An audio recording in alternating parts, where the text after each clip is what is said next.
so happy, my hair so nappy, had an afro. Yo, what is going on, guys? Let me just turn this down at the moment. Game is on Amazon Prime. It's Arsenal versus Inter Milan, and I hope you guys are doing really well. I hope you're keeping good. Shout out to all of you lot. Shout out to Arsenal fans worldwide. And what have we got for you today? Let's go through the team sheet. I think this is something we were all worried about. We talked about whether Eze was going to start. Over the weekend when the game was on there, we did speak about Miles Lewis-Skelly. And the good news is, guys, it seems like we're up and running and we've got the changes, which means inevitably that we are going to go to Manchester United over the weekend with very fresh legs. The second part of that is the last two games have been 0-0 draws. How does that play into really our form? So the last time Arsenal went back-to-back 0-0 draws was 2012. So it's over 13 years ago. So a lot is to be expected of the game today. Obviously, we're going with nearly a completely different front three. So we're looking for impact, especially from players like Jesus. Jesus normally has come on and done well offensively and lacked defensively. But against Nottingham Forest, he didn't do much. In fact, not a lot of them made any impact at all. So we're really looking for him to hit the ground running. Shout out to Cam, shout out to 18. Big up to you, Michael. Hope everything is well. Let's go through the team sheet. So we've got David Raya, which actually I wouldn't have done that. I would have played Kepa tonight, especially when you think that the Chelsea game's coming up. Boy, proper Jamaican cherry juice there. Especially with the Chelsea game coming up in the semi-final part 2, you want Kepa to get as much reps as possible. I don't know why you played Ray tonight. I really don't. There was no reason for it. And I think that you could have, I don't think Kepa's had a cap in the Champions League this season as well, has he? So it was just more reason for him to get chosen, have another appearance, get onto the count sheet if you want to have a medal. So, yeah, I'm a bit baffled with that one. However, he's left Saliba in, which is fine because Gabriel's had the long break. Saliba kind of really hasn't, but then it's great to see Mascara back. Timber, lad. This the brother can't get a break. He can't get a rest no matter what you do. He was awful against Forest. Had to be Timber's worst game of the season. But he's back to his native right back position. And then Lewis-Skelly, who we were begging to play against Nottingham Forest. That's the game that Timber should have rested. That's where I think that they got it wrong. And then Timber here we goes again. And then Timber's going to play again against Manchester United. So I don't know in this one. I think we're going to have to hope that he comes off. Ben White is on the bench. So obviously he comes on in 60 minutes and then they share the load. I think that's the only thing you've got to be grateful about this situation. But I'm really glad to see Lewis-Skelly get a run out. Zubimendi, if anyone was going to rest, I would have said it would be probably him, because I did talk about in the forum, guys, that Declan Rice is 1 yellow away from a ban. So I would have actually played him today and got him a yellow, so that knowing he's going to play against in the semi-finals and the quarterfinals.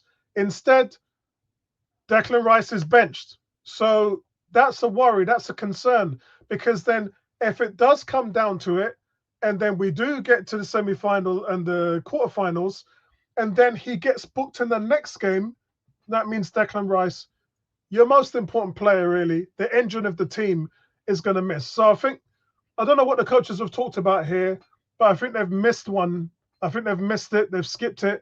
And now this could come back to bite us, much like the Thomas Partey situation in PSG at the semi-final of the Champions League last season.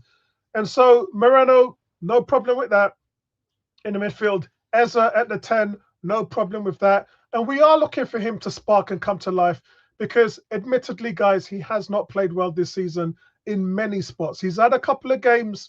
He's had 3 or 4 games where he's really played well and set the game alight. He's been that magic. But unfortunately, he hasn't. So this is a game that Eze's got to turn up in. By the way, guys, a big up to you, Tony. By the way, guys, the game is on Amazon Prime. So I've got Mrs. Lisa Campbell's login here on my Xbox. That's the only advantage I've got. And so if anyone's looking for it anywhere else and you can't find it, it's because it's on Amazon. The kickoff is 3.5 minutes away. Up front is Saka, and no problem because he was rested the other day. So was Trossard, no problem with that because he was also rested the other day. It's just a shame because is Martinelli and Madueke going to get some good minutes today? Are they going to get 20, 30 minutes? If so, no problem. But look, I was looking for the team who started against Portsmouth in the FA Cup to start today. So it's a little bit, I don't know. Arteta's probably thinking, I don't want to risk too much today, but then I don't want to lose. So that's the thing there. And then Jesus, no problem with him up front. Tony, first of all, how are you? And what's your thoughts on the team sheet? Yeah, I'm good. With strength in depth the way we have it, I'm quietly confident. I know this isn't going to be an easy game, but I'm quietly confident that, we can at least get a draw, potentially sneak a win. We've been very impressive in the Champions League, home and away this season. Would not be surprised if we, go out and actually beat the brakes off of these lot. Obviously, they're not accustomed to dealing with teams like Arsenal who play at such a high rate. It would be great to see Victor Gyökeres or even Gabriel Jesus get some good goals. So yeah, I'm confident. I'm confident that we can succeed today. This is a tough game. Tony, the big news today: Manchester City losing 3-1 to, quite frankly, a no-name team. We know who they are. They're one of the dog's bodies of the Champions League, and they got absolutely run to shreds. Rodri, red card, sent off, two yellows, I believe it was. And wow. After having no wins in the last 4 Premier League games, 3 draws and 1 loss, they get absolutely mullered today by a no-name team. I mean, I don't even know what to say about Man City at this point, mate. The less said, the better. Let's enjoy their discomfort. I mean, ultimately, they're our biggest competition in the Premier League. Most people would admit to that. And the more they find themselves struggling, the better it is for us because, look, we can do with every little bit of help that we can, whether it be on the pitch or psychologically. Obviously, psychologically, that defeat puts them in a negative mindset. So hopefully those kind of things will affect them going forward. Right, big up to everybody in the chat. Big up to Cam. Big up to 18. Big up to Michael. Big up to D. Big up to socials. Cam saying, I like the fact that Arteta can make these changes now when you go into the game against Sunday with your strongest side. I think Arsenal are the ones to beat. I don't think anyone's catching them. And look, the one thing I didn't do nightcap last night. The reason for that is I was ailing with my chest, and today I was a bit tired as well. But I had to do the stream today for you guys. But I have to say, everyone's talking about there's 16 games left. What a load of rubbish! There's not 16 games left because if Arsenal maintain this lead at 36 games, they've won the Premier League because you've got 2 games. You can lose 2 games and still win the Premier League because they have a 7-point gap. So it's not about there's 16 games left or there's literally 14 games left because that's the way how the table's structured. Yeah. 18 says, wicked jersey, is that the one of your stocks? Yes, this is one of the ones. In fact, I think I've only got 3 of them left. I ordered about 20 of them and I'm down to the bare bones on this one. So yes, it's one of my favorites actually because I love the American graffiti style. I remember Tony showing me a variant of the Ajax top of the Bob Marley, and there's a variant of that's got the graffiti on it as well. So, by the way, guys, the game has kicked off. Mars Lewis Skelly shot, and then so did Moreno, and both shots were blocked. Yeah. Oh, Arsenal already just running rampant. Yeah. Michael says, Ruel rules. again, known from school, so he knows one of my names. D saying salute. Social saying looks like the game was a draw. Do you know what? A lot of people have been saying a draw, but the one thing I've got to say to that is Arsenal's had 2-0 draws. You don't want to come here and draw. You don't want to come here and blank. That's one thing you don't want to do. The second thing is Inter Milan were very fortunate beating Arsenal. We had 19 shots, 8 on target. Their goalkeeper had the worldie against us. Arsenal are just all over them at the moment, Tony, right now. They're just absolutely dominating them at the back. Here comes the left wing Timber. Right wing Timber. Right wing Timber, yep. They can't play the ball out of the back at the moment. Inter. Oh my God, Arsenal just all over them. Look at this. Here they come again with Timber. Timber again. Just square it. Timber had a chance to play Eze in. And he just... And they won it again. Ball. They won it back again. Yeah, they won it back again. It's just absolutely all over them. Oh, Murphy! How's he missed? Oh, Jesus had a tap in. They got shoved off the ball. If that was Gyökeres, he would have scored. Oh, my God. If that was Gyökeres, I have no idea how Jesus missed that. How Arsenal is absolutely all over them. That's an open goal. Oh, how are they not 1-0 up? Guys, Inter Milan don't know what's hit them. And actually, Tony, these are the 2 best defensive teams in Europe, statistically. The difference is Inter Milan are coming off 3 losses as well. They haven't played well recently. So they're struggling for form. It looks it. I mean, we cut them apart in the first 2 minutes. We should have scored 2 goals. The way we cut them apart was ridiculous. Mad. Absolutely mad, guys. I don't know what. Listen, something tells me that Arsenal would just... They must have had a bollocking. They've run through all that film. I know they did double the amount of film days this week over the weekend than they normally do, which means the coaches have not been happy with them at all for them to have that much film view. So D saying resting a full 11 at home to Leverkusen and losing wasn't a very smart now. City could have easily find themselves in a 2-legged playoff. I think so. But again, hard working for anyone had them in Europe and struggled 1-0. Yeah, look. Give the ball. Give. He's kept the ball too long, hasn't he, Trossard? That's right. He's put it on. Look at the amount of space we've got, Tony. And remember, this is no low. You don't see low blocks in the Champions League. This is them kind of games where we score 5. When teams give you that much space, shot on target by Saka, off of the deflection, easily kept by the keeper. And listen, remember, Champions League memos, Tony, don't go out on low blocks. Champions League memos also don't go out on double team and Saka. So all those things we got to deal with in the Premier League, the problems of breaking teams down, that doesn't happen in the Champions League, which is the reason why Martinelli became the first Arsenal player to score 4 goals in 4 Champions League games. And yeah, you're right. He's not starting tonight, so tonight would have made it 5 out of 5. The night is still young. He can still come on as a substitute. There's just way too much space here for Arsenal. I can see us scoring lots of goals. Madness.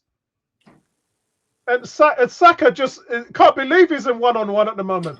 Jesus comes on that one, knock it. Oh, he's got to do better there. I think he's got a corner, right?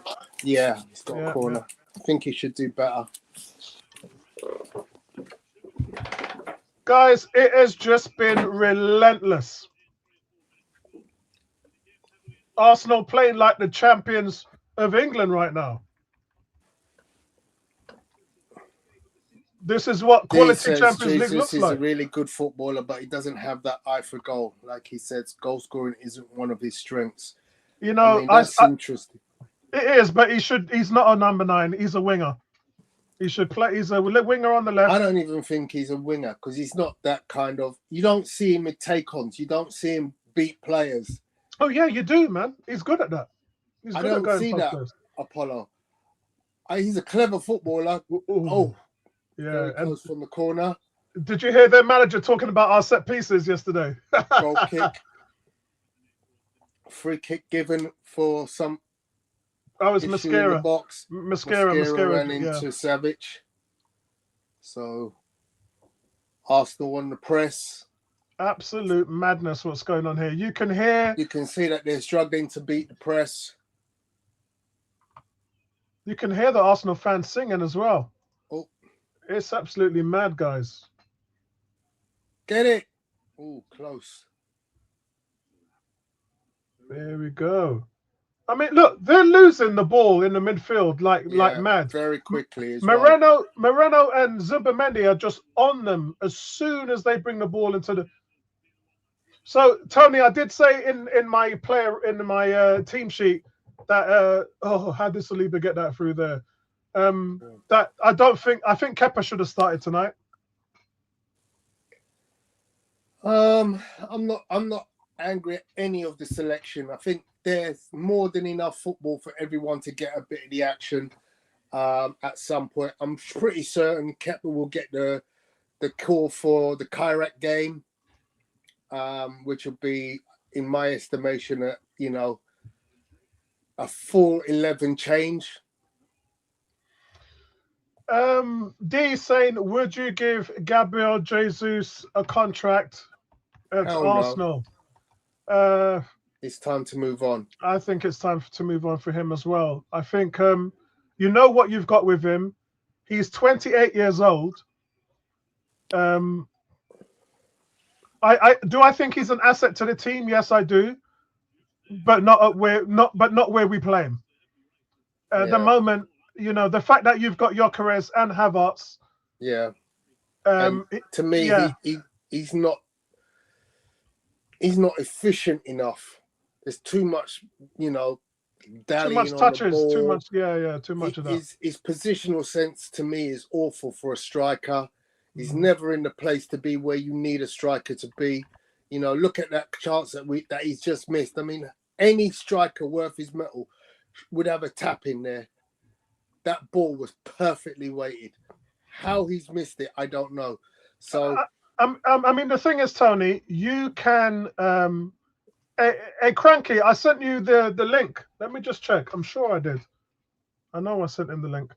The thing is, Jesus' contract is as being smart, and he's won two free kicks like that by shielding his body into a tackle, and then winning the free kick. So that's well played on Eza.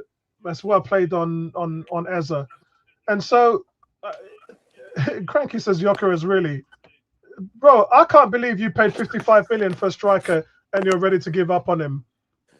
I don't know what that's all about. Why not? Why not? Because if it's you got to take away the love for the money. The money doesn't make the player. Yeah, the player came in on statistics of goals scored, and based on what I sent you earlier, you can clearly see. I mean, 32nd out of 33 strikers on hold-up play. That's not a good striker, mate. Eza, you should have left it. Shoot! Just shoot! One of you. Go on. Oh. And he flopped it. Yeah! Offside. Is he offside? He must be.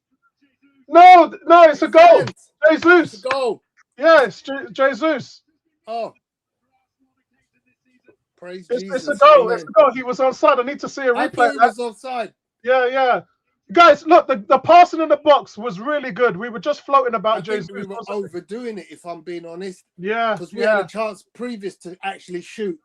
So let's look. The ball gets pinged around. Of course, it's as the string of the attack. It goes to Miles Lewis-Skelly. Miles Lewis-Skelly actually... I think Skelly had the chance to shoot. Yeah, but Timber fluffs it, but it goes into the box to Jesus. And Jesus just gets a touch on it. Yeah, so Timber gets the assist. Yeah. Wow. So 1-0. As I said, with that amount of space, I'm sure we're going to score goals because we thrive in that kind of environment where you allow us to build patterns and play. And obviously, we do have an ethos of lots of passing before the strike. And that was shown clearly again just now. You know, that ball was passed about 6 times before the shot went off. I tell you something, Tony, which I wasn't ready for. I did say these are the top 2 defenses in Europe, but I tell you something, the lead, it's nothing short of what Arsenal deserve in the first 10 minutes of this game. They have been absolutely brilliant. They have been all over Inter Milan. And remember, this is putting a wrong right from last year. Arsenal came here last year, completely outplayed Inter Milan and ended up losing 1-0. Yeah. So, look, it's a deserved lead. Can't complain. As I said, I think when you look at the way that Inter are set up and the way that they're playing currently, there's way too much space for our players to thrive and to take advantage of those spaces. Yeah, I mean, look again, loads of space in the middle of the park. Oh, look at the room here. Run. This is unreal. We don't get this in the Premier League at all. We don't, mate. We don't get this space. But it makes you wonder why Martinelli has been so effective in the Champions League, isn't it? Yeah. Cranky says, look at Jesus link-up play. Ball would have bounced off Gyökeres. We are just a better team, Cranky says. And yes, we are. Yeah, we are just a better team. Yeah. It's an absolutely fantastic start. And that puts Arsenal 6 points clear of Bayer with a game in hand. And really, only Arsenal need to do is just win one of their last 2 games. And then, can you imagine, Tony, if I told you Arsenal was going to finish top of the division and Champions League, would you have believed me? Top of Bayern Munich. It would have been a nice Barcelona, dream. I wouldn't have top thought it of would PSG, happen, but yeah.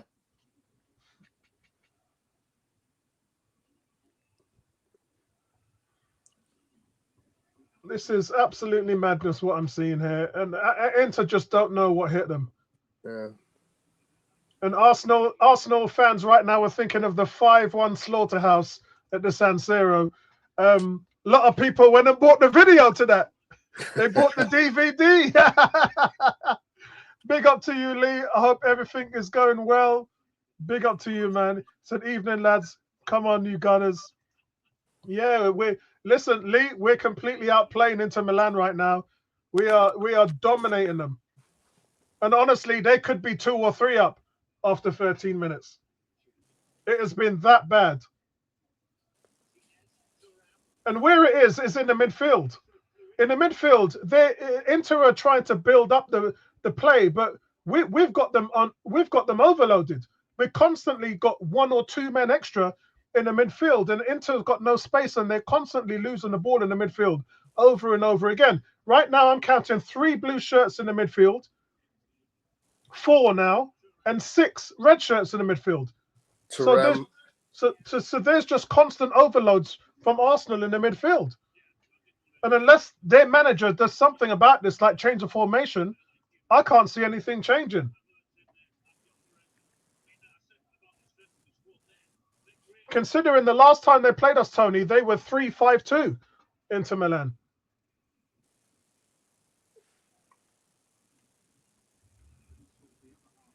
I mean, look, Tony, look at Inter's shape. Look how much space separates each and every one of their players, especially in the midfield. That's a massive amount of space in that middle of that It's pitch. just they are all over the place. See, right there, that's where that space has been. And Moreno there winning the aerial duel. It's just their players haven't got any time on the ball. Arsenal win the ball up, not on the field. Oh, Jesus' so touch. Yeah, Jesus' touch there just doesn't do anything. Here comes Inter on the break. Martinez in He's the got area. Lewis Kelly. Well cut out there by William Saliba. Arsenal defensive shape has been reached. Yeah, D says Bayer need to score 4 to be above us. Not anymore, mate. They need to score 5. No, that's to be level, I believe. That's to be level. They need an extra one to be above us. They can't be level because they're on less points. No, we're talking about goal difference. We're talking about goal difference. But goal difference means nothing since you're 3 points behind. No, if we lose today, and then they But win. that's not happening, bro. I know, mean, yeah. Why are we talking about something that we're currently leading the game? But guys, that was good. It was a first glimpse of an opportunity for Inter. It was Thurman chases down that ball on the right-hand side. And but you know, Lewis Skelly was level with him. I don't think we was under any real pressure. If he was ahead of Lewis Skelly, he would have dribbled in towards goal, but he wasn't. What it is, Arsenal just winning all the loose balls. Every loose ball in the midfield is dropping to a red shirt. We're battling for everything. And so we've been tuned to do, win our one-to-one battles. Here it is again. And look, Arsenal just so good with the ball in tight spaces. You need to play that. You need to play that. Timber loses the ball there. That's not good, is it, Timber? I didn't think he played well on the weekend. I thought he was horrific against Forest. And now Eze loses the ball. These guys have to realize they've got to play the ball quickly. Otherwise, someone's going to be on you. Eze taking too long with the ball there. So was Timber. Get the ball, look up, play it. Don't sit on the ball for too long because you're going to get depossessed. It's one thing that has suffered with Arsenal this season. We're just so slow in our build-up play. We take too much time on the ball instead of moving it forward quickly enough. That's the one thing I think that we haven't done well this season. As they lead in the press. We need to see a good game from him today. Oh, That's a great ball. Yeah, it's a good ball. It's a great tackle there from Mosquera. The ball's just going everywhere. Oh, what a goal! Back of the net. 1-1. What a goal. That was a great strike. Yeah, well, that was a great strike. I mean, to be honest with you, the ball tried to be cleared, but it just ricocheted and came off a player. Yeah, pretty much their first common attack. Yeah, they didn't clear their lines. There was a great challenge from Mosquera, and we should have tidied that up. You can see they tried to. That's a great tackle by Lewis Mosquera. Skelly's man, though, isn't it? I think that's Lewis Skelly's man. No, I think it was Zumba Mendes, probably. No, I'm talking about when Thuram went in. Oh right, yeah. I think Mosquera had to come across and cover for Skelly. That's a great shot by Sukic. Hold on. Is that the first? That's the first goal Arsenal have let in the Champions League, right? Hold on a second. No, it's the second. Sorry. Yeah.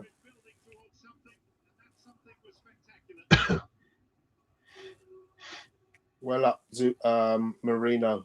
It's going to be an open goal. That's good. Oh. Good touch there. Trossard with the ball. Cut it back. Trossard to shoot. It's blocked. Go, Eze! Eze missed the target. How did you miss the target there? Bro. I think the player that went to ground just in front of him just put him off the shot enough. How does he miss the target there? See that sliding tackle? That's just coming in. I think that's just enough to put him off the direction that he's going to play, because he probably thinks first and foremost far corner, but then with the player sliding at his feet, he then has to drag it inwards. Get it down. That's it. We've had so much chances in this game.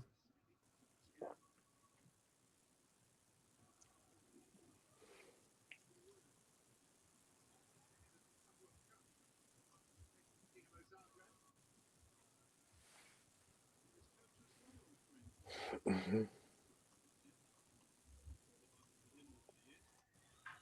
Yeah, ball watching. Yeah. Too much ball watching. Yeah, I think that fell on Skelly, if you ask me.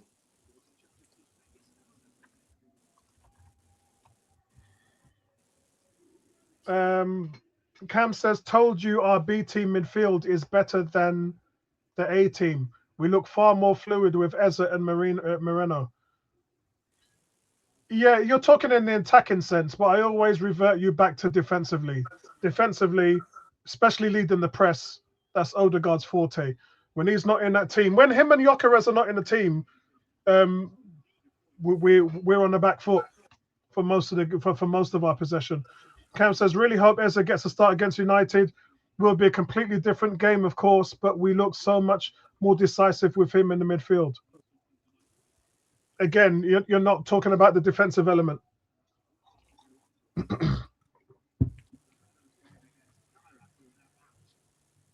That's a good ball pass. into Eze. Yeah. Well held. It's good to see Mascara back. And we lost the ball again.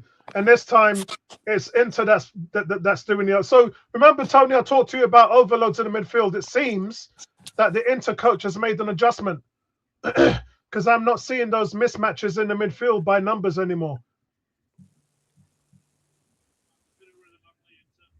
And what does that mean, Tony? That means that Arsenal now have to take the ball on the flanks if the midfield's getting clogged up.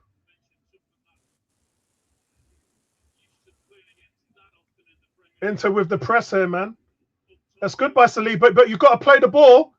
Don't lose it. So where's your options? Normally, Saliba finds. And Saliba gives the ball Gabriel straight away. there. Yeah, that's not smart because he had Miles Lewis-Skelly. Mosquera's not showing where Gabriel would normally be. Yeah, I would have just switched it on the other side to Lewis-Skelly. That's what he needed to do. He needed to switch that ball, but there was no option. You know, even at that stage, I thought Lewis-Skelly should have come into play. You know, he's meant to be an inverted left back, but you know, he needed to show for Saliba there. So the response from Inter has been really good, in my opinion. Arsenal now showing press. Inter don't take the chance and they just bomb it into the midfield. Arsenal maintain possession. It's the game's getting a bit tactical now in terms of both teams have matched themselves in the midfield, so we don't see any overloads. Both teams are pressing right now, and it's gonna be a game about possession. Saliba's got the ball this time. He's got a little bit more time on the ball. See, that's where he should have had that option before. We've got Trossard here. He does get the ball into Eze. Come on, Eze got 4 blue shirts around him. That's a good tackle there by Miles Lewis-Skelly. And then Eze wins it back. Come on, referee. That's a bit of a harsh rubbish, referee. That's a bit soft. D says Eze brings drive, constantly look at it. I think defensively Eze's put in a shift today, which I haven't really seen from him thus far. I don't doubt his offensive prowess. What I doubt is him putting a shift in and working hard on the defensive side of the ball. If he's not willing to do that, I don't care what he does offensively, because that's where our biggest hole is. If you're not committing to the press and putting a shift in defensively, you're going to be on the bench. Thierry Henry knows all about that when he went to Barcelona with Pep Guardiola. He knew all about that. Who's that foul on? Foul by Thuram.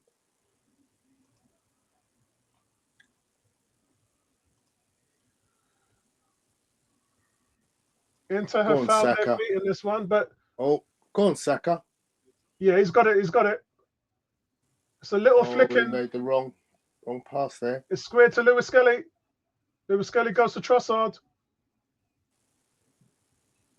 It's a corner to Arsenal. Corner. Yeah, so using the wifey's Amazon Prime, Tony already got an Amazon Prime account anyway. So corner's going to be taken by Eberechi Eze. Danger, of course. You know, I like what's happening to Eze at the moment, because anytime you got man with big talent, you come to this team and you've got to improve yourself. You cannot be the player you was at Palace in the same way Declan Rice can't be the player as it was at West Ham. You've got to grow in this team. It's a challenge to step up to this level. It's not a good corner. Not good Doesn't pass corner, the first cut man. out by the first man.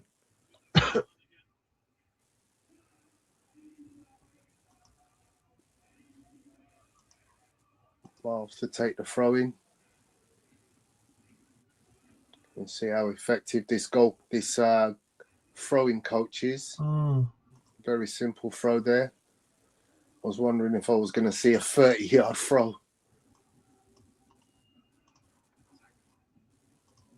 Turn out.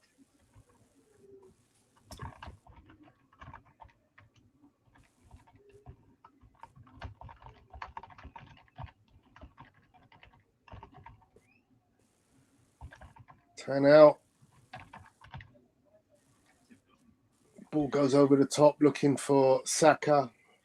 Yeah, big up to you, Collected Andrew. by Jesus. Andrew says, how do you know Eze is a big talent, Apollo? It really is a big talent. I mean, he's £68 million worth of talent. Here comes, it's 2 against 1. Arsenal outnumbered at the back. Oh, come on. Mosquera holds his ground. I know. And fluffed his lines. He fluffed his lines. Marcus Thuram. Thurman has put it over the bar. That should have been 2-1. That should have been so. 2-1.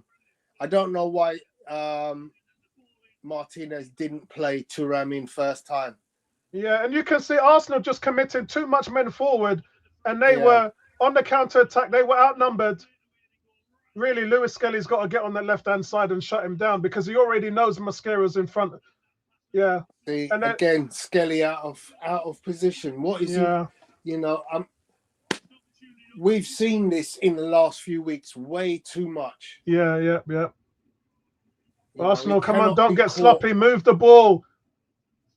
Saliba again. That's a good pass from Saliba. Good pass by Saliba. Here come Arsenal. Saka on that right-hand side. Again, isolated. He gets his cross in.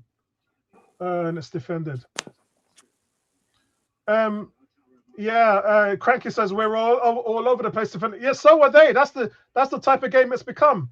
I did say you know why we're all over the place is Mosquera clearly doesn't play left-sided centre back. So he's learning that position. But worse still is he's having to adjust because of Lewis Skelly. Lewis Skelly messes up the back four. I think it's just become that kind of game, Tony, where it's just end to end now. Right, they're showing that Martinez was playing Jesus onside for the goal. Very difficult to see, but maybe they should have shown that when the goal went in. That's on you, Amazon Prime.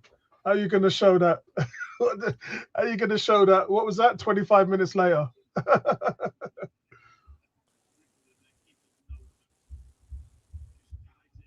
And it's unlucky that the ball was cleared, but it ricocheted off Saliba. So, yeah, I mean, it's an even game right now. Arsenal's had their spell at the beginning. Inter has come back into the game and had their spell. Both teams have missed from point-blank range. Thurman just missed one there. And Eze, about 5 minutes ago, missed one on the other side for Arsenal, where he point-blank 6 yards, and he doesn't even hit the target. So it's quite an even game. Offside. It's offside there, yeah. Can he have been offside? Yeah, linesman's flag was way up. 29 minutes. Did he not receive the ball in his own half? Turn out. Good, well done. I think that was close. Why did you go back? That's the kind of foolishness that I don't understand with Jesus. He went backwards when clearly Timber was ahead of him in acres of space. Yeah, that's Jesus though for you, isn't it? Here comes Timber now. Link-up play thing. I'm not convinced, Bertram. I'm sorry. I'm not convinced. Yeah, Bertram. I hope he gets it right. But you can't defend. You can't defend Jesus when you're talking about Gyökeres. It just doesn't work. Good play by Saka. Oh, Saka wins a corner. That's good work by Saka on the right hand side there. See, Saka beats his man. He's in on goal. He's got to find somebody there. Somebody has to make themselves, and that should be the striker's job, right? Yeah, it should be. It should be. So the striker has to make it so that you just play the ball to my feet. That's all it is. Yeah, we can't talk about Jesus and Gyökeres in the same. Both of them are struggling. Let's be honest. If Gyökeres was there now, we'd be saying, oh, Gyökeres didn't make himself available. Well, Jesus has to have the same criticism. I think the thing is the Premier League centre backs have been sticking to Gyökeres like glue. But in these games, this game is quite open. So this would have been a good, really good game for him to play in. I don't know what that was, Saka, with that corner. Oh, it's put in! It's put in back! It's Jesus again! Jesus again! And it was probably Saka's worst corner of the season, but it is cut back. I think it's Zubimendi who cuts it back. Who gets the assist? No, it's Trossard. It's Trossard that cuts it back for the assist. Yeah. So the it's cross a set piece goal, but Trossard was able to put it back in, and it come off the crossbar. Set piece again. Set piece again. Set piece again. Ole, ole. That's easy for Jesus. That's 2 goals for Jesus. Well done, Trossard. The assist there.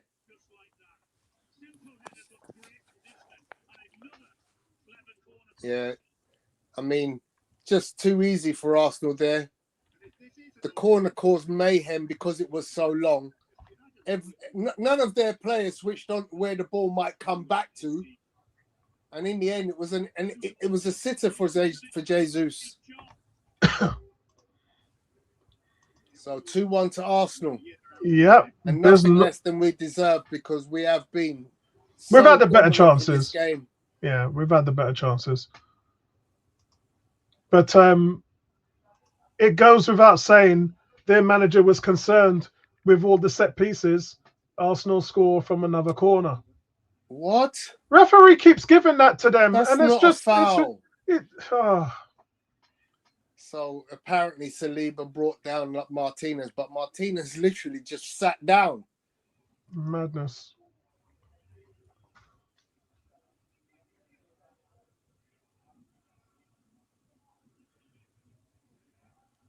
The press is on.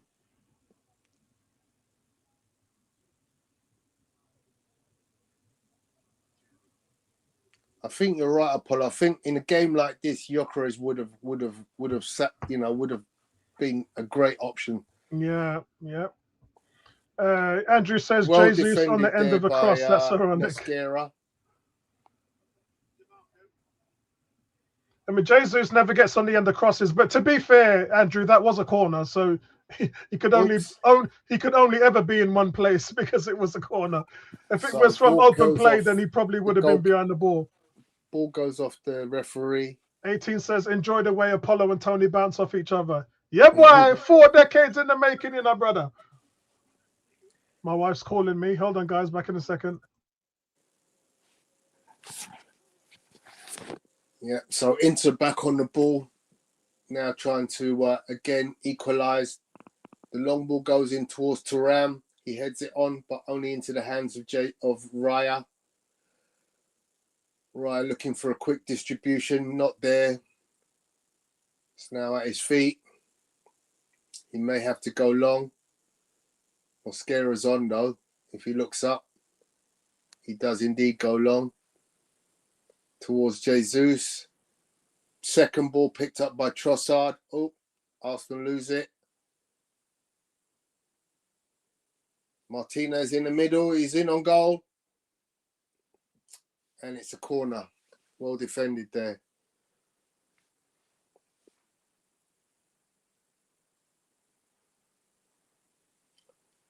So it looked like Trossard took a kick in the back there and he's just limping a little bit.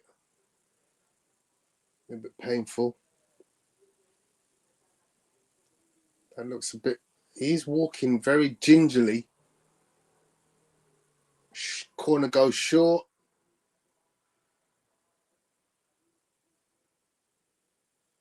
And now there's a foul in the box by Martinez. So the free kick goes to Arsenal in the box from the Inter corner. Handball by Lautaro.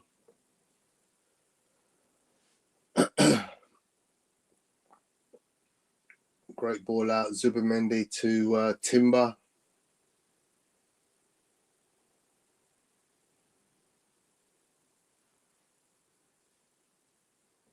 Raya goes long towards Jesus.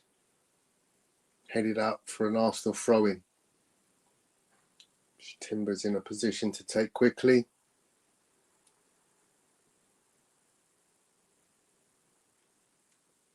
Ball with Saliba to Mosquera. Out to Miles. Miles to Zubimendi. Mosquera. So now Arsenal pending, but they get out, but they lose possession. Come back inside. Oh, great ball by Zubimendi. Sets Saka off. He's got options. Oh, he takes a shot on himself and he's only just wide. Can't have been that far. Yeah, probably about 10 yards, 5-10 yards out. But he ran in, he took the ball on, which was delivered to him by Zubimendi, and ran on into a shooting position just outside the box. Not mad at that. We've seen him do that so many times. Well played, Mosquera. But the ball lands at the feet of Lautaro.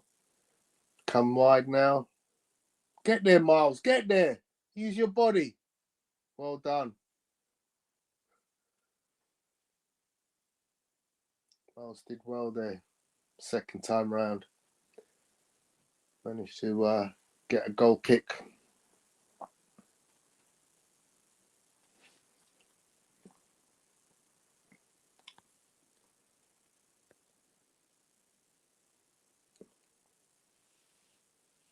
So there's a question from Andrew to both myself and Apollo. Question: when you both played, what did you prefer, being pulled off or an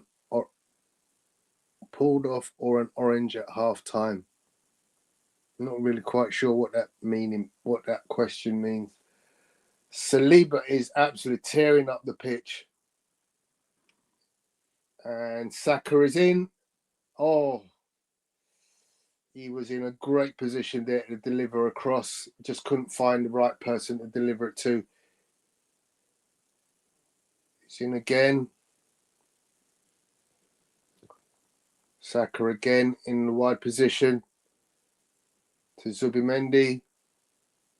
I think he delayed the pass too much there, Zubimendi. He didn't need to do that. Oh. And again, Miles Lewis-Skelly is caught out of position.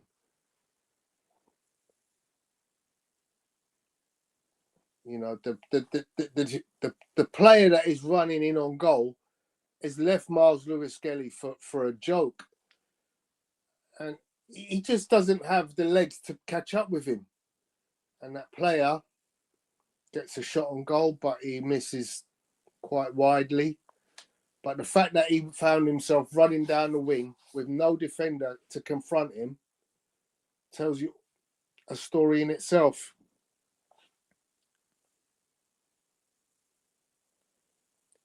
Cam says we are back to pretending that Jesus isn't average. I'm not impressed by him. I'm being honest. Go on, Saka. He's beat 3 men, delivers, and it's headed out by Akanji for a corner. Corner. Here we go again. Set piece again. Ole, ole.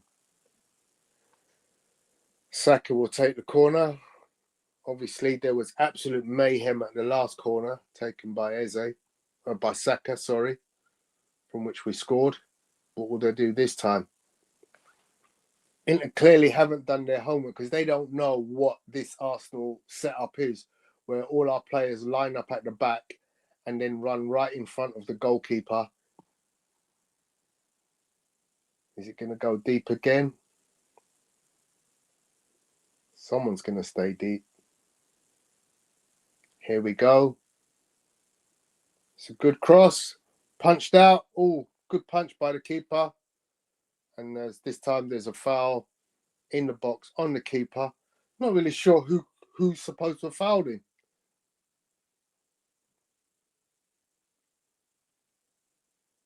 Oh, clearly Marino. Sorry. Yeah. little bit of S-housery there. I think they knew what they were doing.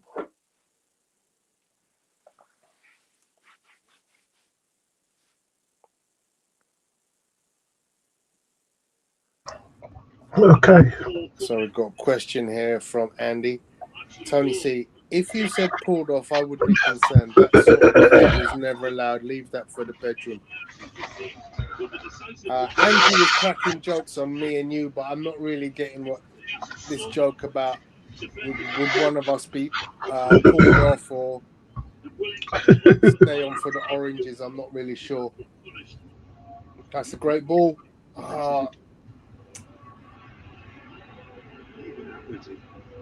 As they should have kept that. So Inter on the counter. Cross comes in. That's well defended there by Saliba at the cross. And this is a weird referee. Kicked Trossard. 18's got a question.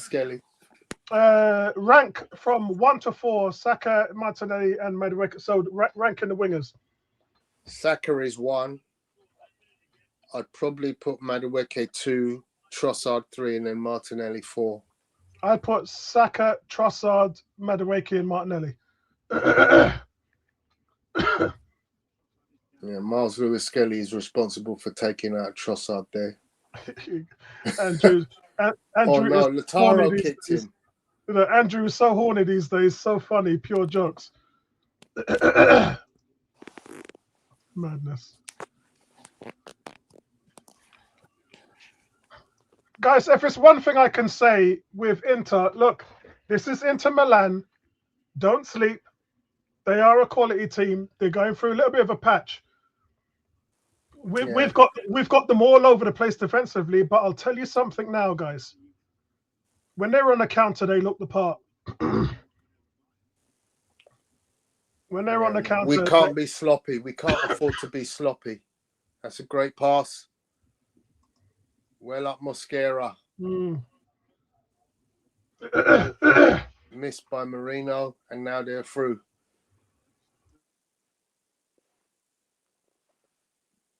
Oh, great save by Raya from DeMarco. Great save out for a corner. Sorry, Tony, I'm having a bit of coughing fit here at the moment. Hold up. Oh, yeah. 2-time save by Raya. First one was probably the best. The second one was a cheeky effort to get it on the inside of the post. But Raya was alive to it. Corner to Inter. Okay. Comes in. And well done. Andrew says Arsenal to win the league this season. I foresee players relaxing and thriving because that pressure is gone. They cannot relax. Under no circumstances will Mikel allow us to relax. Oh, what's happened there? Jesus slipped, but Arsenal on the break. Right at the mic. But look, Arsenal on the break, but there's really nothing on the break, is there? Yeah, but you had to find a player there. And there was no player there. There was no need to even play that pass. Yeah. That's a poor clearance, but he's been given a free kick. So I just talked about the quality Inter is showing on the break. Arsenal not showing that quality at all. And it's because there's just no options. First of all, you have to have the runners running the channels. Secondly, those players have got to find open space or communicate. Point to where you want the person to play the ball. We're not seeing any of that. And it's all contributing to the fact that we're struggling.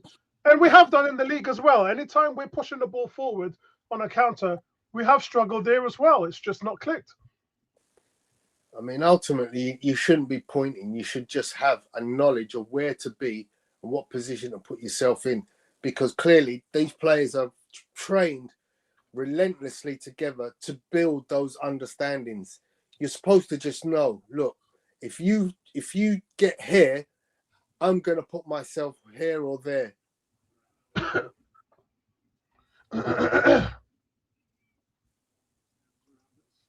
Andrew says, Tony, relax in terms of trust themselves at the moment, pressure to win major honours. You know what, guys? I don't think there's any pressure, man. I think that pressure's coming from the media. We relaxing, man. We enjoying our football. We playing. We doing what we got to do every week. And you know what? One might say that the 2-0 was a contribution of the mental side of it and the pressure. But I don't agree. I just think that we're tired in general. I did mention something today to one of the guys. I said it to Vincey when I spoke to him today. This time of the year, Arsenal are in Dubai relaxing in the sun. Yeah, and we've played a lot of football over Christmas. I mean, what is it? 5 games in 15 days or something like that? 4 games in 10 days, all away from home, not even at the Emirates. So, guys, that's half time, guys. So, guys, you wonder why you're seeing those performances from us. And I think it's just because they're just brain dead. They're just a bit brain dead at the moment. Yes, there's a physical aspect to it, but every team has that.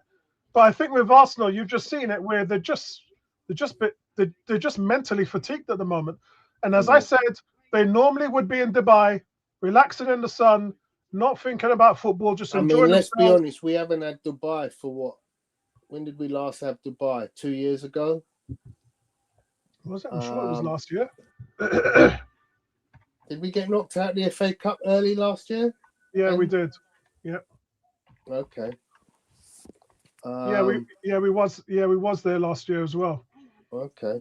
Yeah, so this. I mean, obviously, right now, you know, in order to compensate for that lack of break, the break can be obtained by obviously rotational squad, and the fact that we brought in the number of players that we did in the summer is helping us this time round.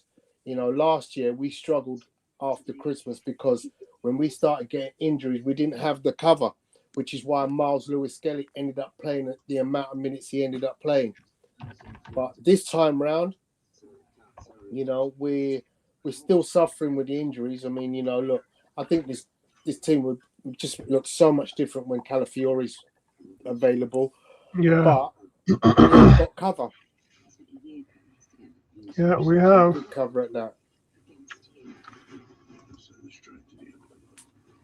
So, guys, it is half time, and it is 2-1 to Arsenal.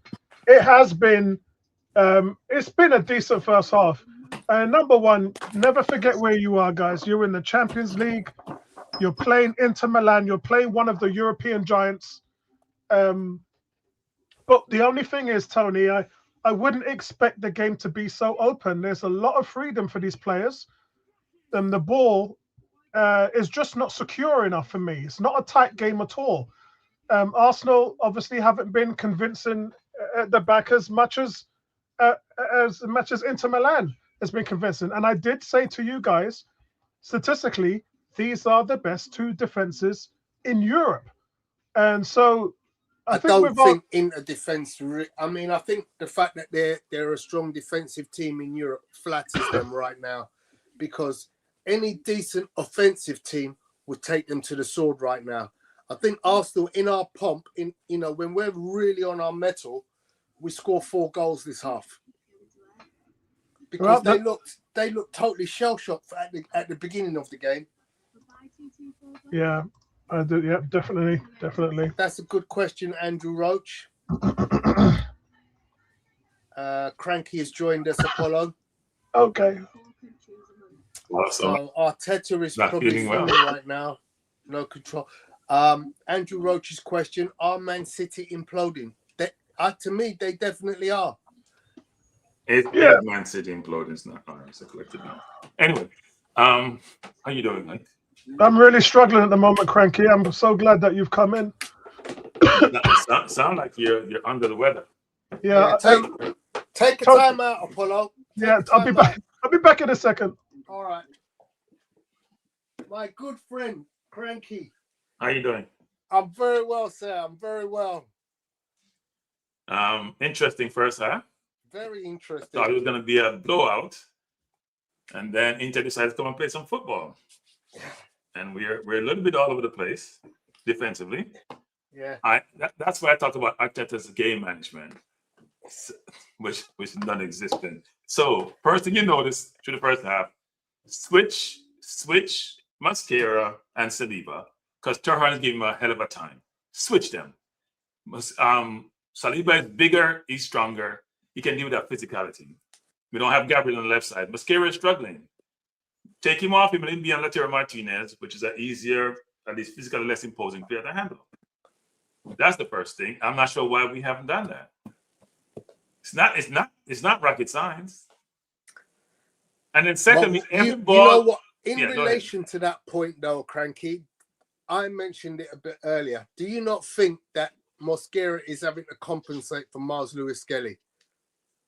Well, not really, because it's a one-on-one battle between Turan and Mascara, right? It's not like we have an overloaded person on the right, so then he has to come over and cover like Gabriel does sometimes. It's a more one-on-one battle, and physical battle is very, very difficult. He's lanky, but he's not physically strong like Saliba would be, or Gabriel is. Gabriel is the difference. His game management is atrocious. I'm sorry, it is. I mean, that's the first changes we've been making. It's not working. They should have scored more than one goal. They should have scored more. And what they're doing is, as soon as we lose it, they're off to the races. They're looking to counter. Their transition is really good. They're looking to counter. You know what, Cranky? I'm going to say this, and I've said this before on streams. If I'm the opposition manager and I see Miles Lewis-Skelly on Arsenal's first 11, I'm telling my right back and my right midfielder, he's going to get caught out of position. You're going to get opportunities to run open in on goal. You have to exploit that because the kid just has bad positioning. No, it's not. Do you remember where I said that that the right back was running free on goal? Yeah, it's not just position. He's slow as hell. He's slow as hell. He's slow as hell. So you know what he does now, which is smart actually. He runs towards his goal. He's not going towards the player because he knows if he goes out, he's going to be by himself. The player go by him. So now look how he runs. He runs straight to the post. He's going. He's not going towards the player. A couple of times he's supposed to attack the player to slow him down. He doesn't do that.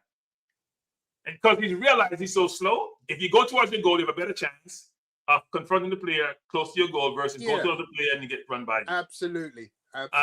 He should go in midfield. He's getting showed up at that back. He should go in midfield. He should go in midfield. He's very good on the ball, actually. He's very good on the ball. He is, yeah. You see it pass.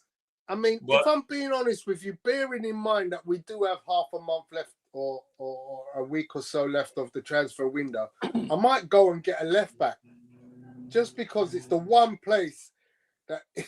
The problem we have is if you get a left back and Tyler Fury and Cappy going back, not injured, but you have 4 left backs. Yeah, like it's you have to take the risk until you get to a good place. Yeah. Right? You can't. Then what's going to happen, as you know, your squad, you're sending Nwaneri out on loan, who to me is probably as effective or more effective than Eze and Odegaard, to be honest. I mean, Nwaneri had 9 goals last year in all competitions. Yeah, I mean, Odegaard doesn't score goals. Or hasn't been scoring for the last last year and a bit. That's right. Yeah, I mean before that he scored like 7 or 9 the previous campaign before last. But he got in double figures the year before that. Was it what 9? Was it 7, 9, or 11? I don't remember what it was. He had that decent goal output. He hasn't been. It hasn't been the same Odegaard. And what happens is, Eze doesn't. Yeah, I'm looking at this breakaway. Look at Miles. Look at Miles Lewis-Skelly. He's nowhere near where he needs to be. Skelly is. I mean, he's playing inverted. It's not like he's been playing deep. He got lucky because Mosquera just was able to keep Martinez occupied. I think Inter just making bad decisions. I think Inter making bad decisions on the break. They make it. Yeah. If that was Man U last week that we saw, it's a different story. The Man U we saw last week on those breaks were devastating. We won't have Miles Lewis playing against Man U anyway, but still, he has to be better defensively. It's going to be tough for him. It's not his forte. It's not. He's been found out and he's getting attacked. Yeah, look, it's not rocket science. We watched the game and I can see it.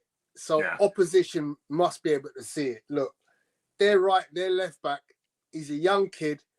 He's been given a lot of responsibility, but honestly, his positioning is poor. Yeah. And if we put ourselves in the right position, we're going to get opportunities there. What's your thoughts on Saka?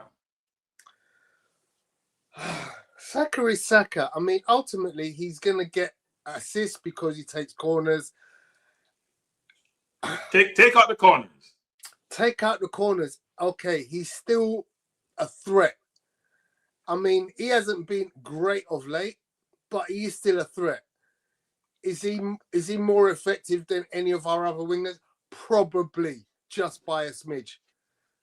Yeah, I mean, Because I honestly don't think our other wingers are setting the world on fire. Madueke flatters to deceive. He does really no well. goal and no assist in 13 appearances in the Premier League. That's not good. Yeah, you know, I do like Madueke, but he has to learn end product. We need to combine them. We need to combine the Yeah. two wingers. There you go. Madueke can get by people, but his decision making in the final third is atrocious. And there's no doubt in my mind there's an upgrade due on the left side. You know, if we could get a Rafael Leao or anyone of that ilk, that left side needs to be more dynamic with a player, A, with more pace than Trossard, and B, with more smarts than Gabriel Martinelli. Yeah, Martinelli has the physical tools, but upstairs he lose him. There you go. I totally agree. He's quick. I always thought he should play center forward where he doesn't have to think. Yeah. I've always seen him as a center forward, don't have to think. You push the ball, you want to run by defenders. He can beat a man if he doesn't think to beat him. Because when he gets in and he stops it, that's it. It's over. I mean, the thing is, this is the kind of game you bring him on at 60 minutes against a tiring defense, and he runs rings around him. Yep. You can put the ball over the top. There's nobody can keep up with him. No, and that's where Eze comes in with that precision passing. We're not getting that. And Eze doesn't realize what he does is, because I'm watching him, not even watching the game, watching him. He stays in the hole, but he's not moving. He's not moving quickly. He's jogging in the hole. So it's hard for him to get the ball because the defense is shadowing him and they don't want to put the ball into him. You got to sprint quickly. Either the defense comes or they don't. If they come, you create space for somebody else. If they don't come, you get the ball. So Andy Roach says Saka makes the right decision more often than not, especially this system adopted by Arteta. So he does, but he doesn't roast his man enough to create. I think that's why, ultimately, he's going to be the number one choice at right midfield for England because his decision making it's better than everybody else. He gets more opportunities to have a shot. Yeah, because he makes the right decisions. Except nowadays when he decides to shoot or not to shoot. He's shooting his off, and he doesn't realize that. And he keeps shooting, and he's not hitting anything. He ain't coming close to scoring. Like the break he had a while ago, he had choices. Yeah, he did. I agree. Right. He had about 3 choices, and he chose the wrong one. Either. I'm not angry at him shooting either, because you know what? We know what he can do. Once he starts getting that feel for where that ball needs to be struck, it's all over. Game over for everybody. It ain't happening this season, Tony. You got 4 goals. It ain't happening. Yeah. You ain't scored in a while. At some point, you pass somebody, they score, you feel good, everybody feels good, and it may come. Don't force it. Don't force it. But no, I mean, look, it's a good game. It's an entertaining game. Yeah. We look a little bit. We're not ourselves or normal assured defensively as we normally are, right? We stack you defensively. We overpower you defensively. That's where Gabriel comes in. Nobody's beating Gabriel up one-on-one. It's the other way around. He beats up forwards. Go on, Cranky. Answer. I just said that Eze is not moving. Like, what are you talking about? I'm the one who brought up Eze initially. Now, look, Eze will put the ball in the net. Right? He did get a chance where he missed a while ago. But Eze has to realize that he's not a Crystal Palace anymore. He's not the star. He has to put in the work. He's trying to work harder defensively. It's just not innate to him. He's not struggling when he gets the ball. He's just not getting the ball enough. And by the way, Jesus scored 2, so he's working on a contract. You remember he scored a hat-trick before he got injured last time, didn't he? So what's your thoughts there on Gabriel Jesus, contract or no contract? He has to play out the season first because he's injury prone. I gotta see. Best ability is availability. If you ain't available, I can't pay you. You just sit on the sideline. Califieri is like Tomiyasu. You know, Califieri okay. is like Tamiyasu. That's what we're getting on left back. Yeah. Tamiyasu was a very good player, always Yeah. injured. Califieri is always injured. He was injured for Italy, came to us, he's still injured. So, brilliant players, but Jesus to me is a very good footballer. That link-up play he made a while ago, I don't want anybody to talk about Gokaris, people. Gokaris is stiff. Man, he's stiff. He's like a Titanic. He can't move. I don't want to hear Gokaris argument. Not good enough. Well, Jesus has a market value of 32 million euros, which is about 28 million pounds. I think Arsenal will take 25 million for him this summer. His contract doesn't end until next year, so he still has another year on his contract. So Gokaris or Jesus? Neither. Upgrade. No, you have a choice. You can only choose one. You don't choose. No, you choose. You take money for either or both, and you invest in something better. Yeah, but you can't. But okay, I'm just giving you a choice. It's my scenario. Kai Havertz and I find someone else. My scenario. Gokaris or Jesus? Apollo. Apollo like Gokaris. No, Gokaris. Look, both of them are struggling. One of them is Jesus is not struggling. Jesus came back from a long-term injury. He's not struggling. He scored 3 goals already. He scored 3 goals and he just came back. He's not struggling. But prior to that, he's been struggling. And no, he's touched us been up a little bit. But 2 goals he scored today. Like a year. The 2 goals he scored today are heady. Oh, and that's why Gokaris scored the last time. A little tap in. My biggest problem with Jesus is that he doesn't defend. And who doesn't defend? Jesus doesn't defend. Oh, come on, that's not true. Jesus defends a lot. I think what you have to do is you have to look at the metrics of what each player does well, and I think there are lots of areas that Gyökeres outstrips Jesus, but then there are also areas. Okay, Tony, before we go, let me hear them. Last night I had the same debate on my channel with my friend who is a football academy run, and he said to me he's a Gyökeres supporter, and I said, what are the attributes of a center forward? And tell me the one that Gyökeres does well, and he struggled. In fact, he punted. I'm not even sure why you would struggle, because clearly his hold-up play is not. It's atrocious. Atrocious. It's not. He ain't holding up nothing except the defender. He don't hold up nothing except the defender. Hold up behind. He don't hold up nothing. His link-up play is poor. His moving up. He tried to move and he's stiff. He can't move. He can't beat a man. He can't create. Go look at the attributes. I'm sorry, guys. I gotta run this game. He's not good. Sorry, let me be nice. I haven't got the lungs to even discuss with you. I just let you carry on talking, Cranky. Let me go watch this game. I'll come back when the game's done. Take care. I apologize for that, Tony. No problem. If you feel like you're struggling, Apollo, then feel free to drop off. I'm just not going to say as much. I'll just watch it.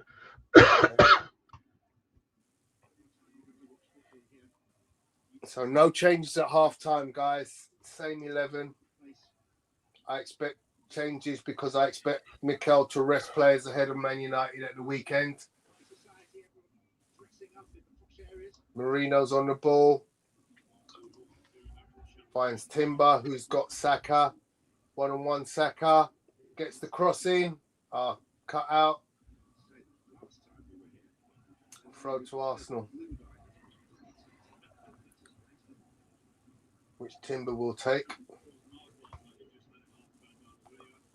Arsenal straight back onto the attack.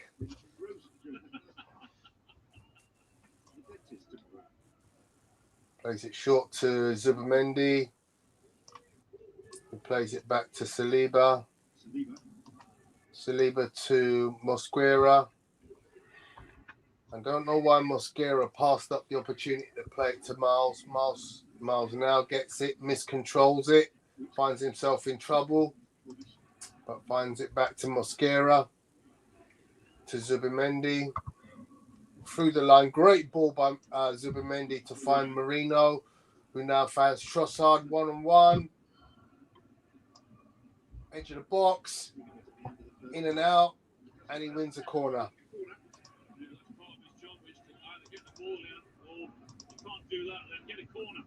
The TV's a bit loud, Apollo.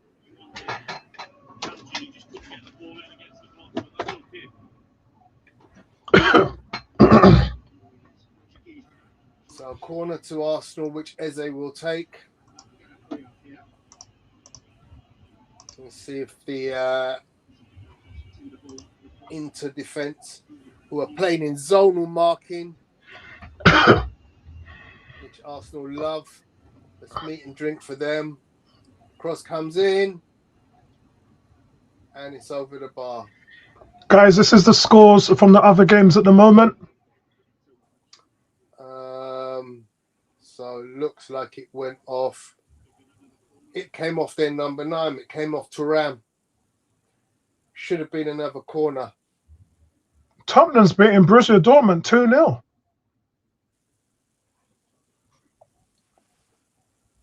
Leverkusen, how are you losing 2-0? Yeah, it's tough to play in those places in Greece, away. Tough, tough, tough.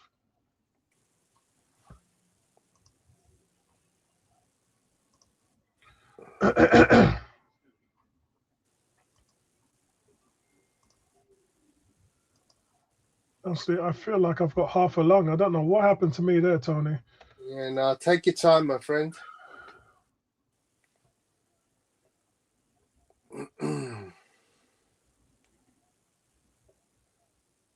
Also, don't forget to tell the missus we want to meet up at the gate.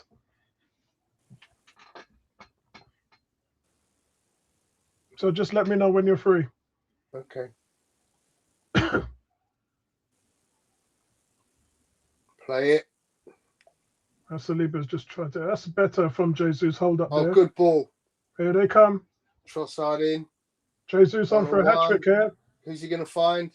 Oh, he lost loses possession. it. He should have gone far post to Jesus. Yeah. It was a great ball. Out to him. Into trying to build from the back again. They just seem to be struggling to get the ball through the midfield. Yeah, you've got 6 Arsenal red shirts perching on their box. That's why, Tony. Yeah. There's no space. The gap plays incredible. The passing lanes are all clogged up. And that's why Arsenal are winning the ball back all the time. Go on, Marino. Hit it! Oh, Eze shoots and it's saved by the goalie. It's a good shot, though, on his left foot. It was going in. Actually, you know what? Andrew, I'm going to do exactly what you said. I'm going to go and get some hot honey. I'm going to do that now. I'll be back in a second. No worries. So, Inter now breaking again, trying to get themselves back into the game. Arsenal, good defensive shape.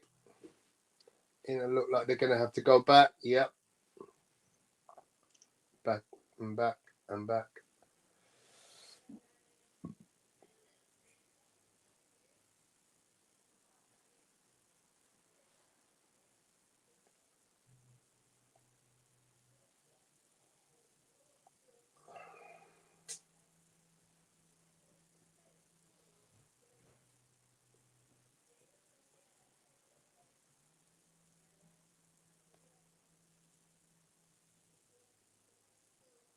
Oh, well played, Jesus, who gets fouled.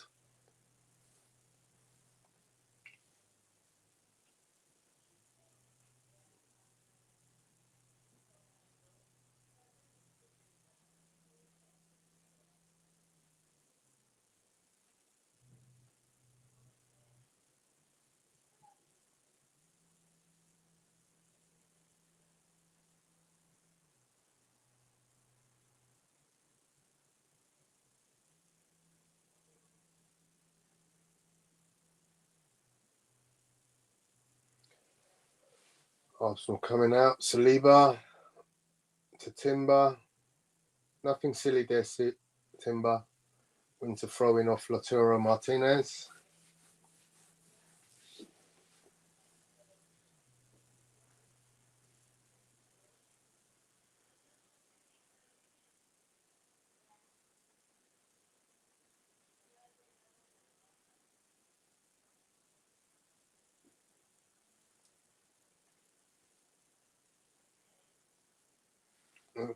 Straight out from David Raya. I think he got that wrong.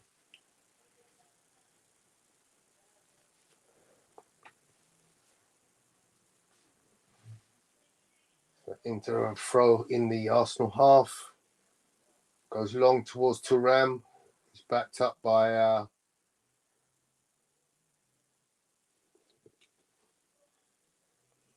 good tackle from Miles Lewis-Skelly.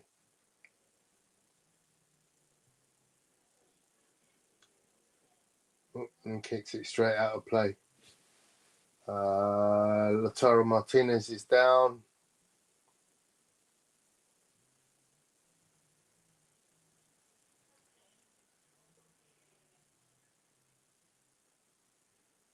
Is VAR going to have a look at that? There was a knee-to-knee contact between Martinez and Saliba, but there were a lot of players around him. Looked like he was just crowded out, but there was a contact coming together of Saliba and Martinez. No, the game carries on, so we didn't look at that. There's potential foul play in the box.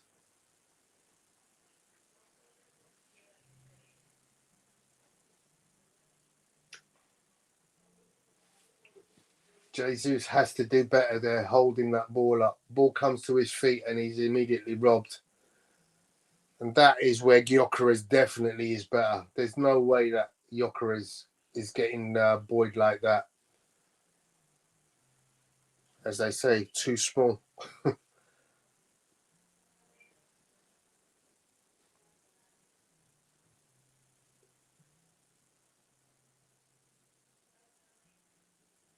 As a former centre-half myself, I would have loved to have played against a Jesus in some ways, but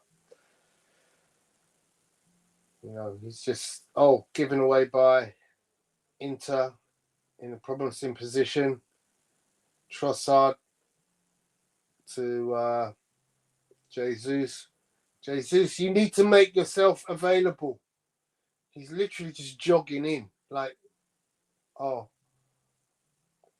game doesn't slow down for you. You need to do something urgent.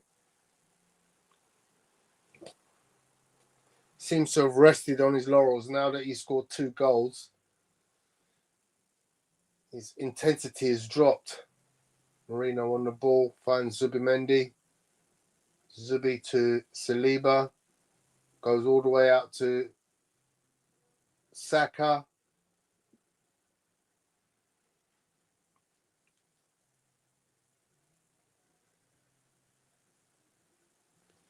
Saka wide. The cross comes in from Saka. Oh! It was a good effort there by Trossard. Just goes wide. Great cross by Saka. And to be honest, I didn't think Trossard had the angle for the shot there. But he did. He made something of it. And it just missed the post. Went right across the front of the goal. If somebody was in the right place, they might have got a tap in. To go long. Yeah, interesting what this guy's saying here. 18 saying it's been a game well managed, apart from what people may believe. And it says Arsenal are showing that they are the best team in Europe. How you doing, Gary? Evening, gentlemen. Sorry, Yeah, I'm how are late. you? Yeah, not too bad, mate. Not too bad. I thought somebody ran off and kidnapped you. I thought you met the girl of your dreams, and she took you away from your 2 kids. I wish. I was about to put out an APB on you, mate. No, I had a training session with a young goalkeeper. Oh, brilliant, brilliant. I haven't been too well this evening. About 20 minutes ago, my lungs just went into a spasm. I'm really struggling.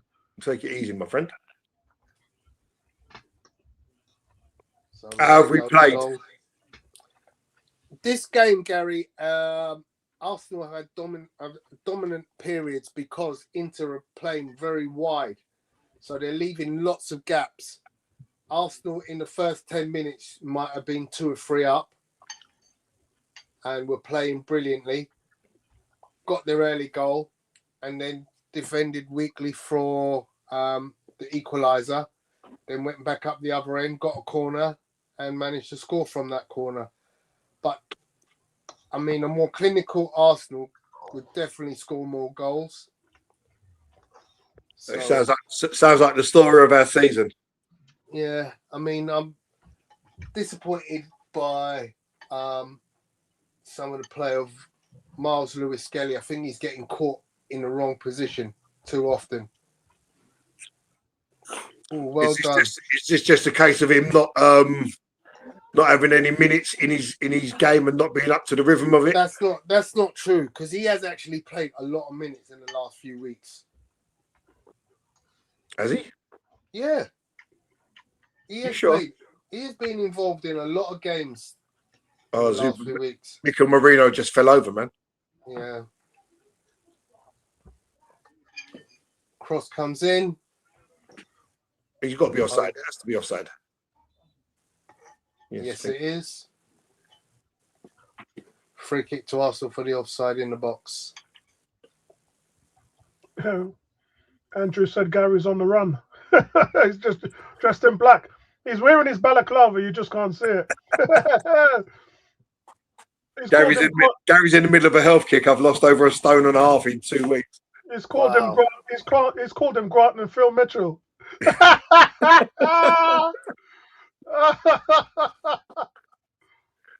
I'm the other brother, Leroy Mitchell. Oh, well played. Go on, Saka. Can we cross it? You know, I'm getting fed up with these inverted wingers.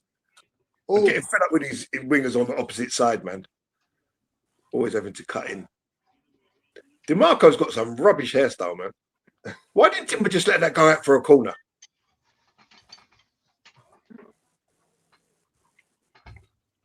Arsenal win back possession nice and quick. Ball with Skelly. Drive. Back to Skelly. Finds a great ball to Timber. Oh. No, nobody's mentioned it yet, but I'll have to say it. This is Christian Mosquera's first game back since his injury, and he's fitted in quite well today. Yeah. I think every time he made that one mistake at Newcastle, didn't he? But apart from that, he's been pretty flawless. His defending has been superb this game. He's had to deal with a very physical Marcus Thuram, but he's done well. Where are you going, Miles? There we go. Good ball. Well done, Miles. Go on, give him. Give him. Oh, come on. God, what are you waiting for, Marino? Yeah, slowed it down too much. Story of our season, that is slow build-up play. These players, I don't know what makes them want to slow the game down so much. All right. Good ball. Oh. It's out to somebody. Must be. Oh, play the other way. Trossard, play the ball, it. Trossard.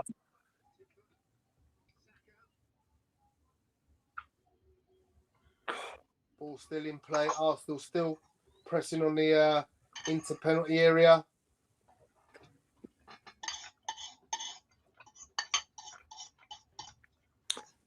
And back to Mosquera.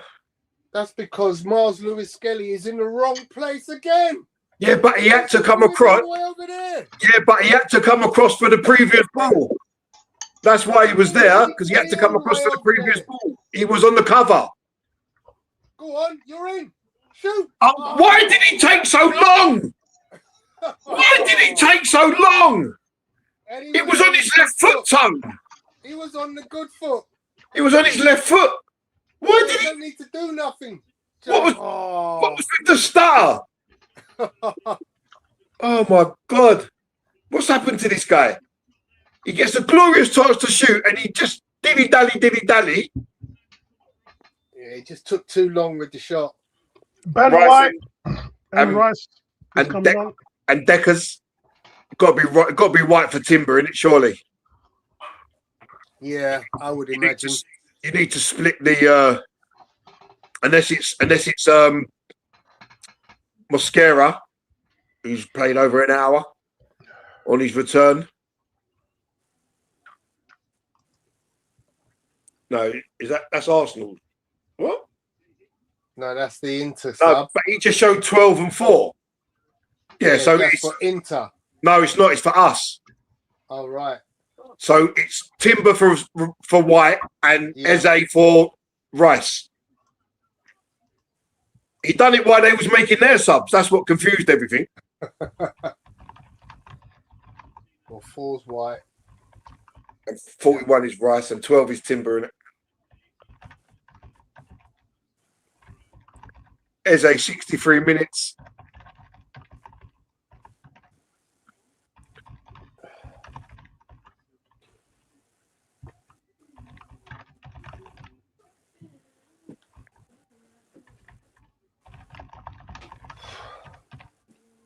I feel sorry for Eze, man. Can't even give the guy 90. Can't even give the guy 90 minutes. Well, he doesn't deserve 90 minutes if I'm I don't think he's had a bad game today, to be honest. But he hasn't had a great one as well, Tony. Yeah, but you know what? He's kept the ball moving. He's not made any mistakes. He's he's been defensively sound. But we did say that at the beginning of the game. That's a great ball. What's with your left foot, Zubimendi? Why are you trying to control that with your right foot? He was offside anyway. Yes. That was a good looking ball. Yeah, but he's got to control that with his other foot. He's coming straight to his left foot. Yeah.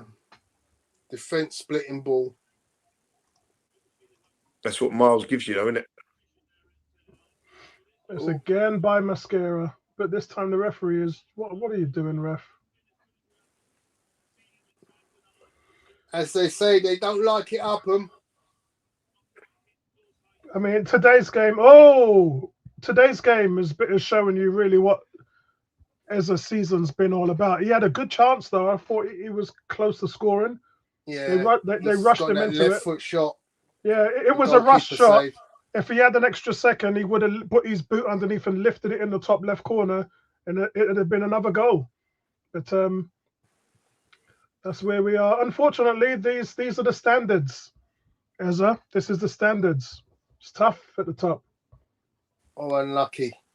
But, overall, we can say what we want. We're at the San Siro, away to Inter Milan. As somebody pointed out, teams don't come here and win. Well, they've lost their last 2 Champions League games, haven't they? I don't know when they was playing. They have, but that was through injuries. They've got 3 of those players back, Gary. Oh, have they? Okay. Yeah. Oh, Lewis Skelly. Why don't you head that? Yeah, that's what I So poor, man. No, I think the guy was holding his shoulder. That's why he was keeping him down. If you look, his arm was over Lewis Skelly's shoulder, so he couldn't elevate. He's been poor today.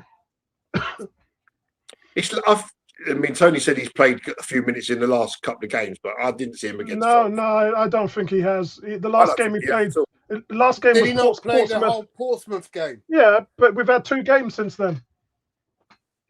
So he's played the whole Portsmouth game, and he's got minutes in other games. Well, yeah, no, but he's not cold. He didn't play in the last 2 games, Tony. He's not cold. He's not cold. He's lukewarm. That was a nasty deflection. Esposito. Could have gone anywhere. It wasn't a deflection. It wasn't a deflection. It was a shot. Yeah. Mosquera's done ever so well there because he's being held, but he's got strength and he hasn't been pushed off it. Do you know what I mean? It actually came off Mosquera. Yeah. It came off Mosquera, yeah. It came off Mosquera's boot. Yeah. I don't think they got a corner though, did they? No, they didn't. Too small. Jesus, in link play. Yeah. Now Declan's on there. Let's get some organization. Not there. When you just play it to Trossard. Yeah. But listen, that's what winds up the manager. That was too obvious. Yeah, if you're doing that, the manager's going crazy because you're just giving the ball away. Did they take off Timber? Yeah. Yeah. Thank God.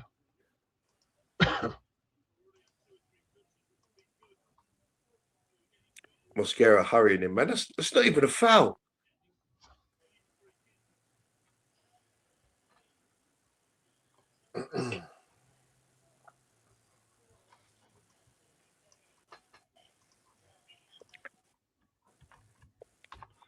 You know, you bout Eze out after 63 minutes, but your golden child, Marino's still on the pitch. That's because Marino knows what he's doing. Thomas blown it again. That's 3 shots he's had over the bar. This is the thing you're talking about in terms of strikers. That's why nobody wants to buy him, because he's not even hitting the target. Are they saying that? Yeah, No, it's a great block by Saliba. Yeah, it's a block by Saliba. And then you push him away. Say, why you block that? I need a goal. Corner comes in. Headed down. It's over the bar again. Over the bar. You okay? I'm on the call. Blaze says you can. Blaze That's not mine. No, but Blaze says you can have them. Well, Mosquera's got his hands full with this guy, man. But Mosquera's showing some great strength, I must say. Tony, I can't hear you. I put you on mute, but say hi to the missus and tell her that we got to do the gate. Tell her let's get a date organized. You're on mute, Tony. You're on mute. I'll put you on mute. Yeah, so I'm only here till the 9th or the 8th of February because we go away for George's wedding. Excellent, On excellent. The 8th of February. So it would probably be then. Give. Oh, unlucky. Get there. Hold it up. Well done. So you know what? Look at the players the other side of him. Just turn and play the ball the other side, man. You had 3 players up to the left.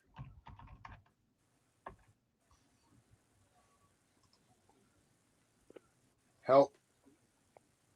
So Tony, it might be the 1st of February, Sunday. Okay. Yeah, so ask the missus if that date's okay, and then I'll relay it to Lisa. No, the 30th of February, me, George, and Clyde are going out. Me, George, Clyde, and Kieran are going out on the 30th. Nice. If you fancy coming along, we're going to Shepherd's Bush. And what's down there? We're probably going to go have something to eat, and then we're going to a gig at the Empire. Who's playing? It's a tribute band to Prince. Oh yeah, I'm definitely coming. It's not even. Come on, like I'm the biggest Prince fan. You can't even. Oh man, everyone loves a bit of Prince. I've never missed a Prince concert in the UK. Not I think one. that's thinking Bob into the. Is that going to be Mosquera in the book? Tony, my favorite Prince song is Mountains. I told you that before, actually. I don't remember. Yeah, Mountains is. I've So listened to that 6 1,000 points times. clear in the top of the as it stands. 6 points clear, 6 goals ahead of Real Madrid. And with the easy, Reyes give it away. Dumb pass. Don't worry. Yeah, it's the ball's just falling to. I mean, it's rebounding like a ping pong ball. Yeah, I think what's smart about it is if you're managing the minutes, in other words, like Saka, if you're playing them for 60 minutes in one game and then 30 minutes in the other, that's their 90 minutes. But they've done the 90 minutes over 2 games and they've played just 1 game of 90 minutes. So if you're managing the minutes like that, which a manager's doing, I think that's a very smart thing to do. I think that's a very smart thing to do. Such a silly foul by Marino, man. Referee doesn't like that. I agree. It is a silly foul.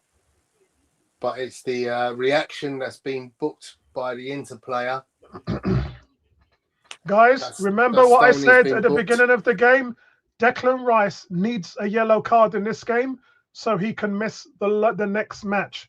But to be fair, Declan Rice shouldn't even be needed in the next match. Well, that doesn't work, because if he gets a yellow in the next match, he's going to then miss the quarterfinals or the semi-finals. We need him booked now so that he doesn't miss the semis, quarters, or the final. No, it's not it's the round of 16 after the next round, isn't it? Yeah, but we don't play the round of 16.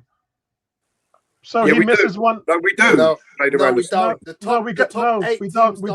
We don't, Gary. We don't. It's only teams from No. The round of 16, we don't go into the playoffs.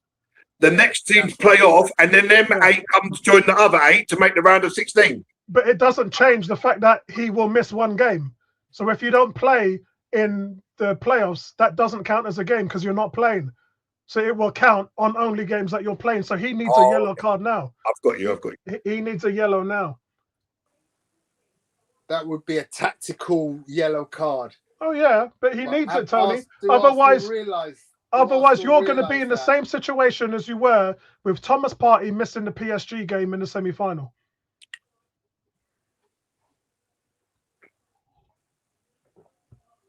Boy, that honey, that hot honey and lemon is helping out my lungs, man.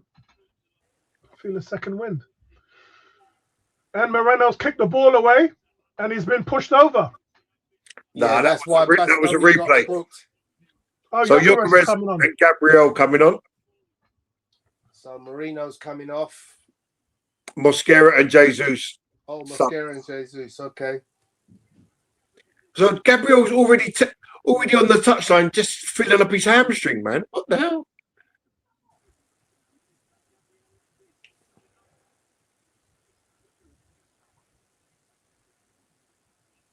It's good rotation from the manager here. This is how you do it. Yeah, I said Mosquera's got a good 74 minutes in him. Social's saying they've gone 4-4-2 with the two big fellas.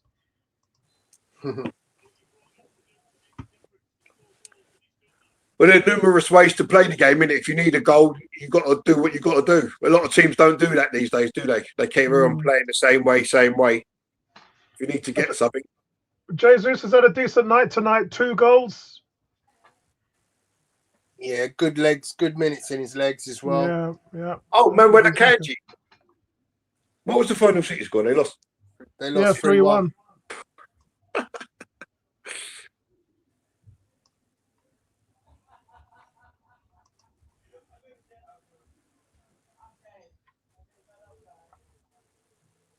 Let it go. Oh, play it back. Pass. Everybody had this game down for a draw. I was always confident this was going to be a win because I didn't see Inter being strong enough to beat us. I'll tell you, just step back into your box. Why do you have to stand on the touchline? I'm not mad at that. Social says hard game for Mosquera. He did okay. Spirito and Thurman are strong boys. But it's a hard game to come back into, isn't it? It is. Cam says Eza don't put in an effort defensively. No, I thought he did a bit today, but not overall. He's just not a good defensive player. Putting in an effort and being a good defensive player is 2 different things. He said when he loses the ball, he don't chase it back. That's why Arteta doesn't start him. No matter if you score 20 goals, you don't do that. Obviously, won't start. That's pretty much what I've been saying. I don't think he's guilty of that today. I think he put in a good shift. I think he was defensively sound. There were no opportunities where you go, oh, he was out of position. He didn't find himself in the defensive shape that he needed to be in. Cam says, Apollo, no hat trick for Jesus, but maybe a start against Manchester United. Hell no. Not a chance. Not a chance, mate. Until I see him get back to the game. He's having an absolute nightmare. No, he's had a decent game. I think he's had a decent game. He's had a lot of space. He's got in a lot of good crosses. I don't know what's happened to this guy, man. He had an opportunity to score and he failed to shoot in time. He just let the ball bounce there and left it to Trossard when it was clearly his ball to go for. Yeah. Andrew says it's not necessary to play or start with the same striker every time. Agreed, but when you play as much as we have, if we get to the semi-finals, Arsenal would have played 65 games. Well played. That's all because of Victor Gyökeres, you know. Yeah, that's all because of Victor Gyökeres. Yeah. Oh, God, it's Arteta's other love child coming on now. Martinelli. Jesus. No, he's not a love child. If he was, he'd be starting over Trossard. Don't be naughty. Inter are in trouble because now they've got to deal with the pace of Martinelli. They're in trouble. And remember, guys, Martinelli has got an Arsenal. Remember, Martinelli's got an Arsenal record of scoring 4 times in 4 games in a row in the Champions League. If Martinelli comes on today and scores, it'll be extending his Arsenal record to 5 goals in 5 games straight. Saka, man! Come on! It's still alive. It's a live grenade. Why didn't he just square it to Gyökeres? What's this guy got against this guy, man? There's beef between these two, I'm telling you. It comes back again. And it's not cut back enough. Cross. No, yeah, he Bad tried. cross. You either cut it back to the 6 or slip it inside the. I don't know what he's doing. He's in two minds there. I don't know how he just doesn't play that ball across, man. Gyökeres, how many? I don't know. He's just not looking for Gyökeres. He's just not looking for him.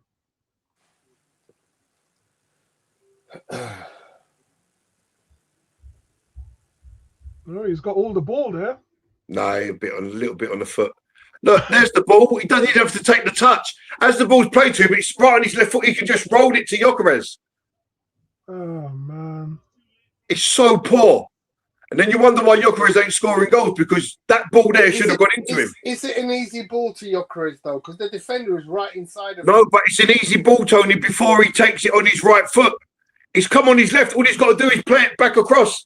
I don't think you think that way. I think he has to think. Nah, if you're top player, Mesut Ozil thinks that way.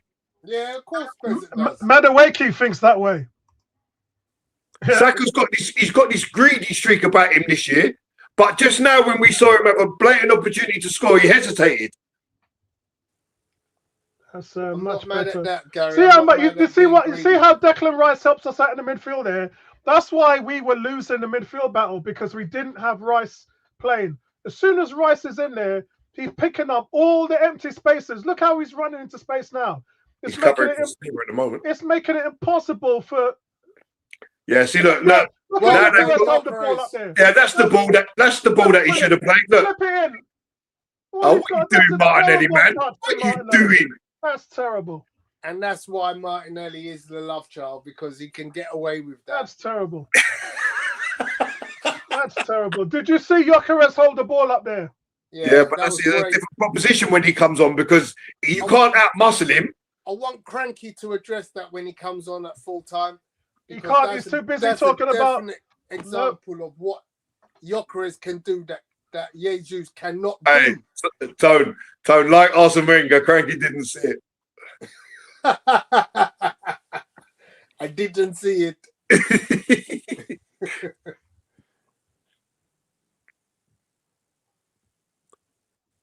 Football's all about rhythm. Stand him up. Well, there's no foul there, ref. That's madness. I don't know why refs do that. I really need to speak. Unless you've brought him to the ground or you're tugging your shirt and pulling his arm, you should not be blowing the whistle. That is in the book. It's how referees ought to talk. Just because you're on his back doesn't mean that you should blow the whistle. There's no foul there.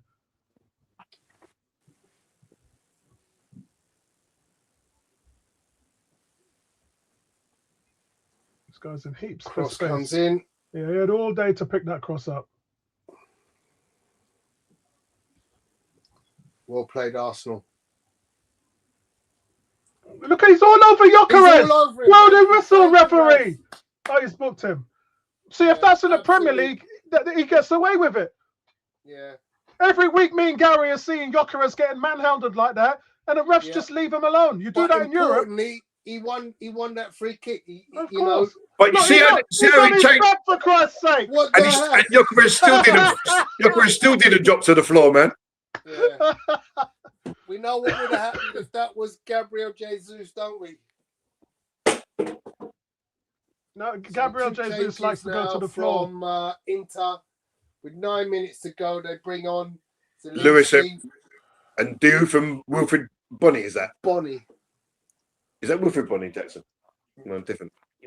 Different Bonny. Give it him.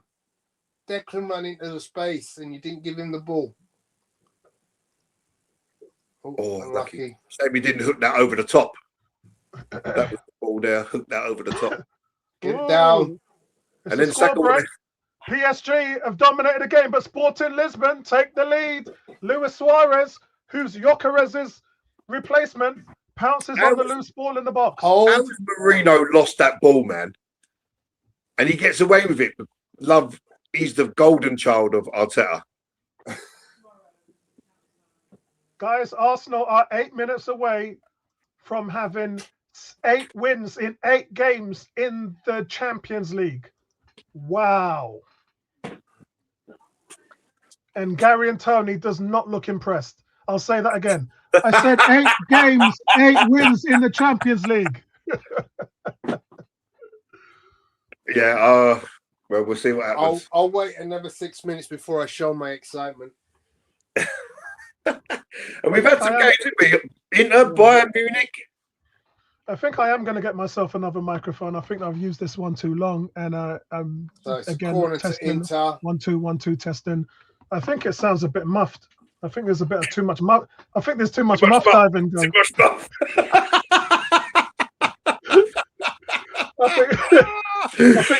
I think there's too much muff. I think he's gone. He's gone. It's Gyökeres.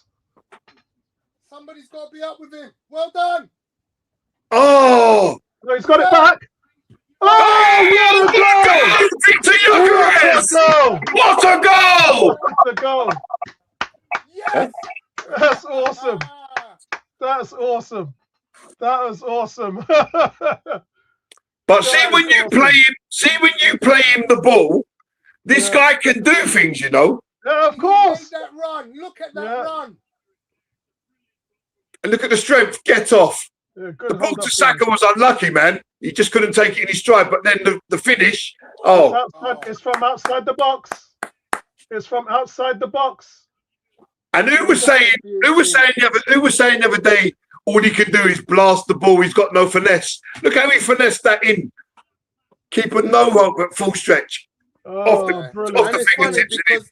Because if you looked at the Arsenal training footage today, he was doing that in training. Exact same thing. Yesterday. Yeah, that's right. That's right. Sweetly. And they made a big point of showing it at the beginning of the video and right at the end of the video. Excellent. Do you know what I would like to see?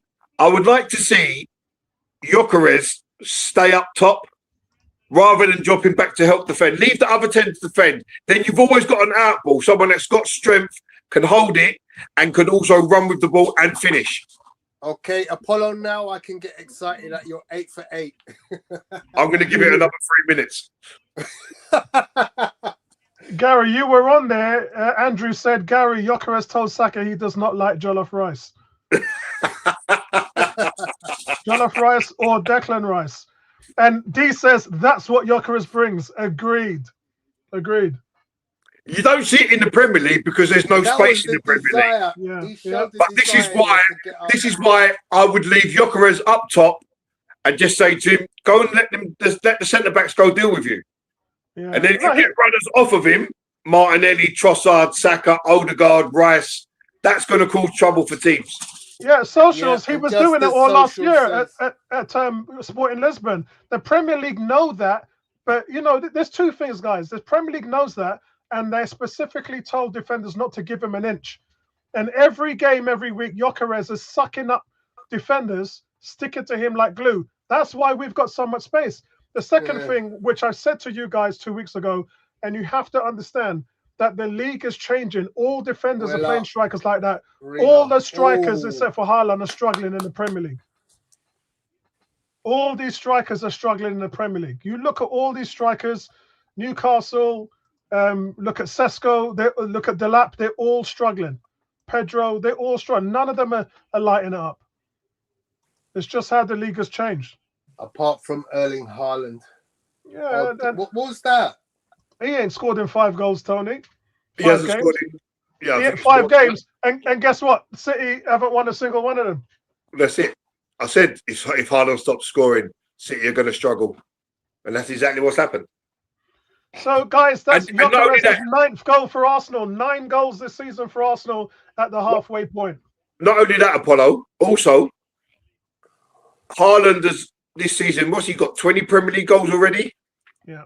And I think City have only scored 5 more goals in the Premier League than us. And our highest scorer has only got 8. Yeah.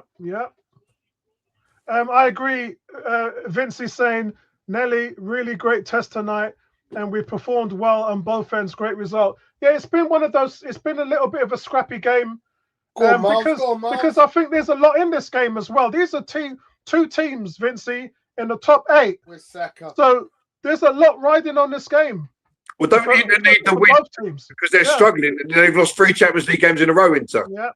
Go on, Look, again, he could have fed him. Look, again, he could have fed him. Gary, Inter are still in 8th, but Atletico, Liverpool, Newcastle, Chelsea, and Barcelona, and Marseille and Juventus all have a game in hand. Corner. This is a good display by Arsenal. You will do it. Got a little flick by Martinelli. Yeah. Andrew says, "I hope you said sucking up." Going to be the other type of behaviour is not 10 minutes. It was inevitable that we would score a lot of goals in this game because Inter defensively just didn't look strong enough. Even though way too much space. Even though the metric says still ranked number 2 in Europe behind Arsenal. But as I said, it's been skewed by the injuries that they had, although they've got them players back tonight. So Rice to the corner. Here comes the corner. Yes, Marino's had it's a push on Bastoni. Vincent says, can't expect not to have a team go at you at this level, so please with luck for that goal. Very, very nice. And actually, Vincey, guess where they're playing? San Siro. Not bad, that, isn't it? We only need another 2 more goals in the next couple of minutes to match that 5-1. Cheeky little smile here from Gary. That was a classic night. I remember that night. Oh, man. Thought Gyökeres. Guys, is in again. Oh, yeah, Gyökeres. Has he? Oh, this time he goes way high. He went for power. He went for power that time. He did. And if that was on target, it would have broke the net. Yeah, Gyökeres is definitely starting on Sunday. I wonder if they're going to bill it Gyökeres versus Sesko, because in the last game Sesko didn't play, did he? He didn't start for United. To be fair, when you look at that from behind, bobble just as he hit. Yeah. But yeah, Gyökeres starting on Sunday, definitely for sure. Topics. Vincey. Yeah. So we're into the last seconds of normal 3 time. minutes added on, guys. 3 minutes. That's a handball there. Oh, ball came right across the area, but it was clear. That's Barella, isn't it? Oh, Fratesi. How come you know the players, man? Yeah. Knows every player in the world, this kid. No, listen. That was a decent chance for Inter. Oh, it's over. Yeah.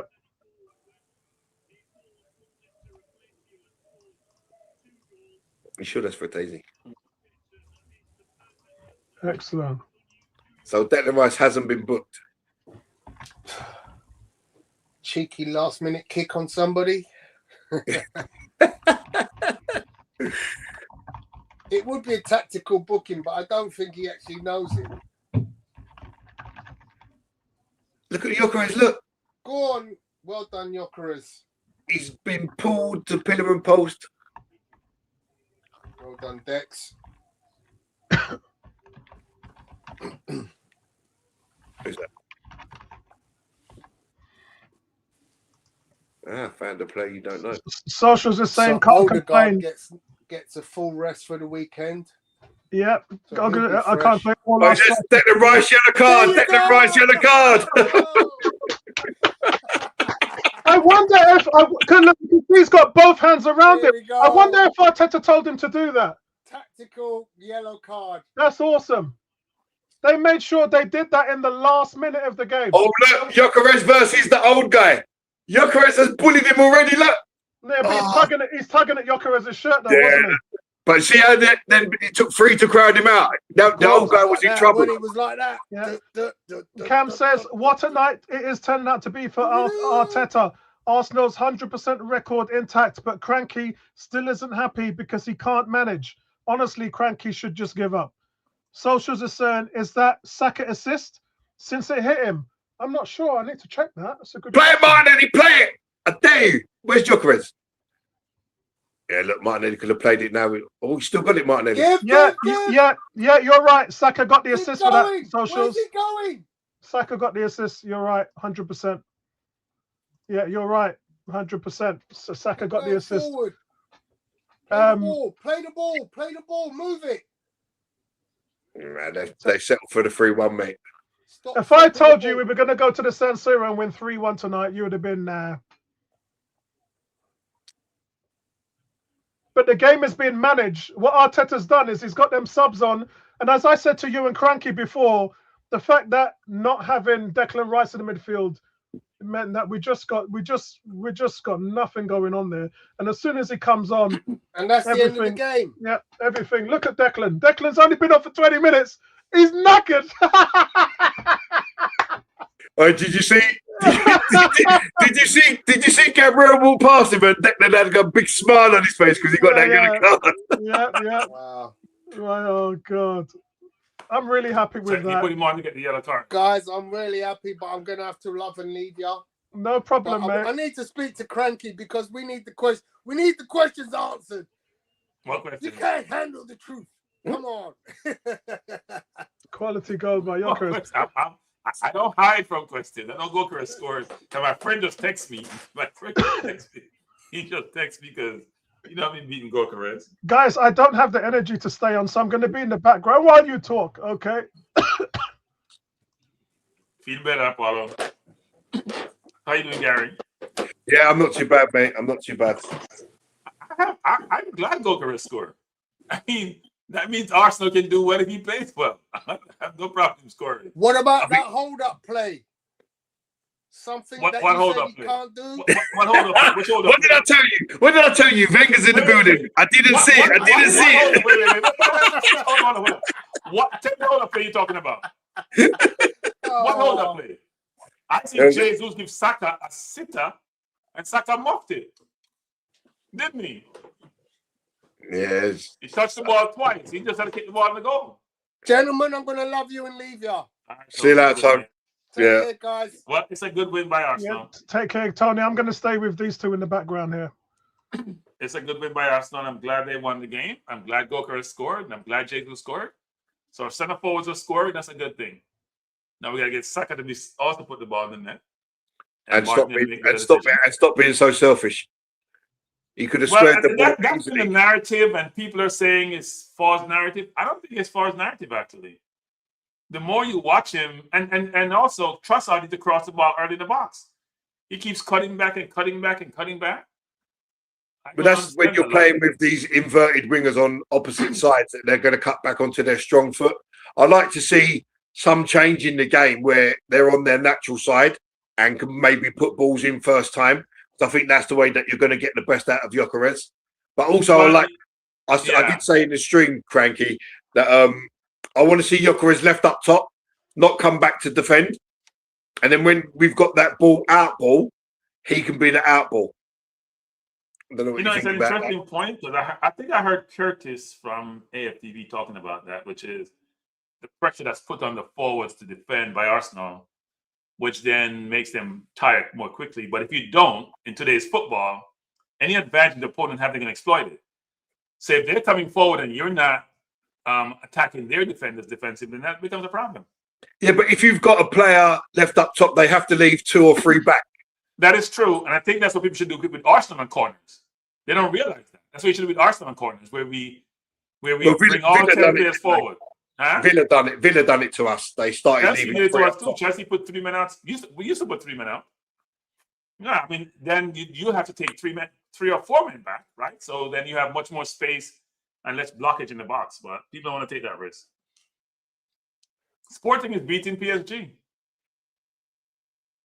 2-1, which is interesting. PSG is having a tough season.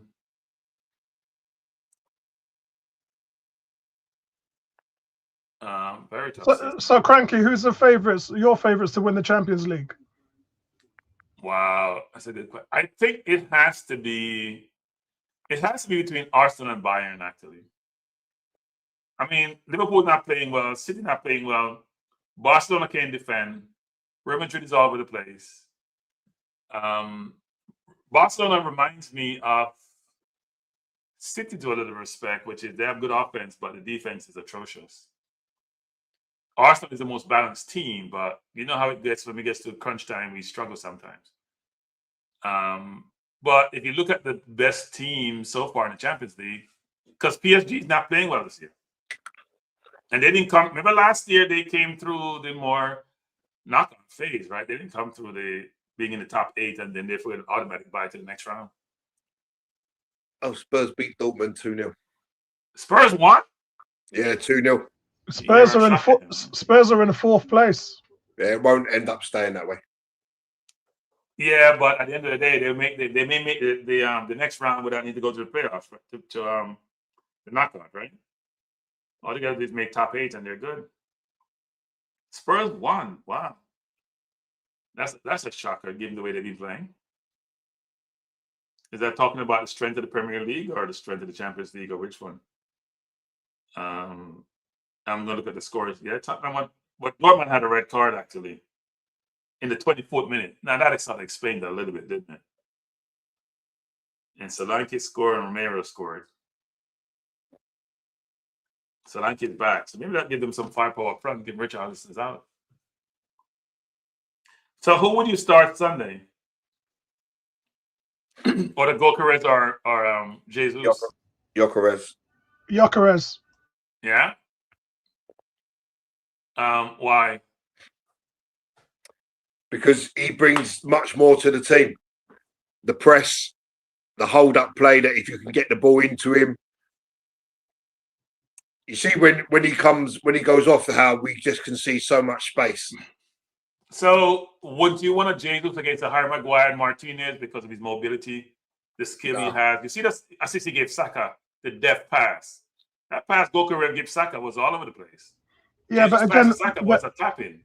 But again, we're going back to the same trope we hear from fans where they're only talking about offense, one side of the ball. They're not talking about the other side. Defense. I don't agree with you that he doesn't play defense. He plays So defense. I don't know whether you've been watching our games over the last 6 or 7 games, but every single time, Gyökeres comes off the field and Jesus goes on the field. Tell him what happens, Gary.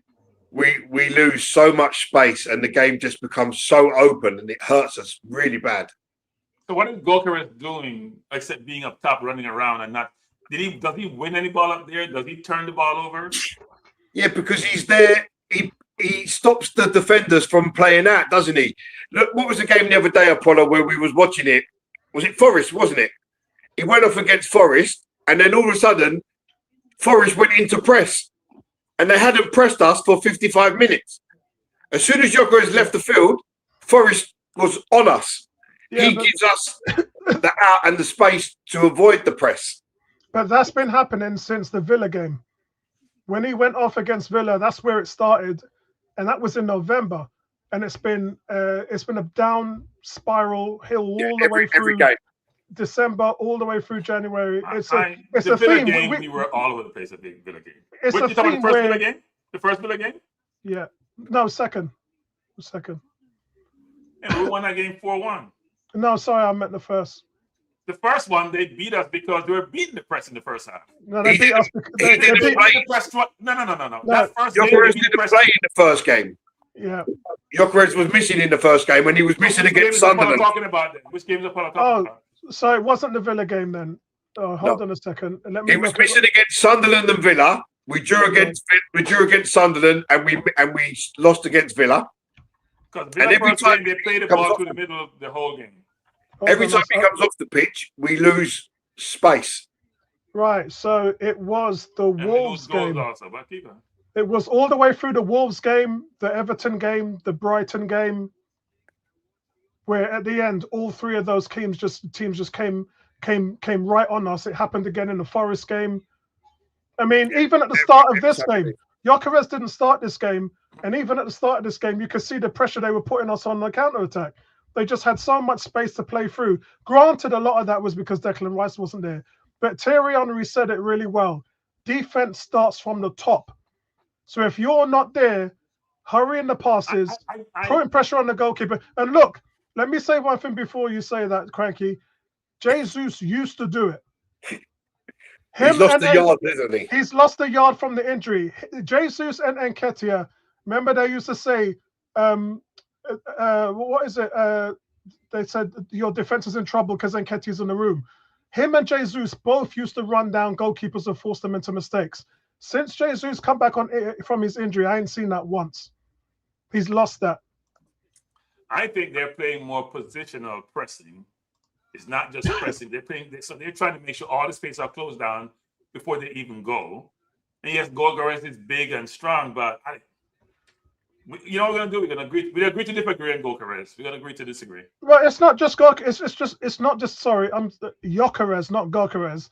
I think that it's a double-edged sword here because it's Odegaard as well. Today you saw neither of those players start, and Inter playing the ball through us at will. That would never ever happen if Odegaard and Gyökeres was on there, simply because Inter had so much time on the ball. You're not getting time on the ball when Apollo seems to forget the first Villa game. Villa game, they're passing the ball from their 18 to our 18.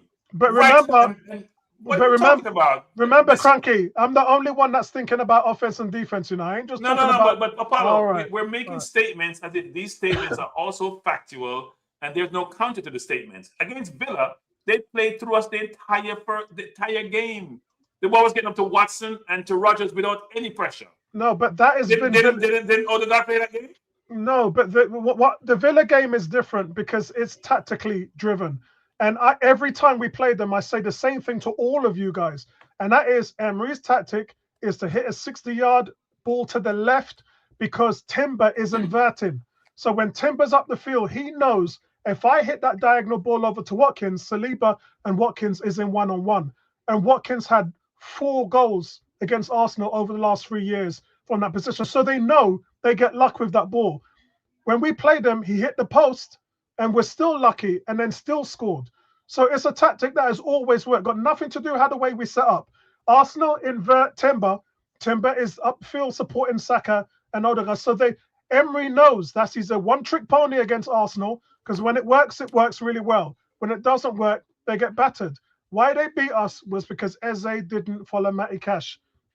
That's why they beat us. We were never supposed to lose that game, Cranky. No, I'm not going to say Eze was not fault because he was for the Matty Cash goal. They scored 2 goals in that game, by the way. But in that game, they were just playing. They should have scored more goals. They were playing through us, especially in the first half. Look, I mean, Villa does try to draw you in. Sometimes it works, sometimes it doesn't work. And when we beat them at the Emirates, they lost Onana because we weren't dominating the first half. Onana came out, the game changed drastically. Yeah, so look. You're not going to do a Andrew, twin attack because Zuman has to play. So I've said a long time ago that the Jesus number 9 experiment was long over.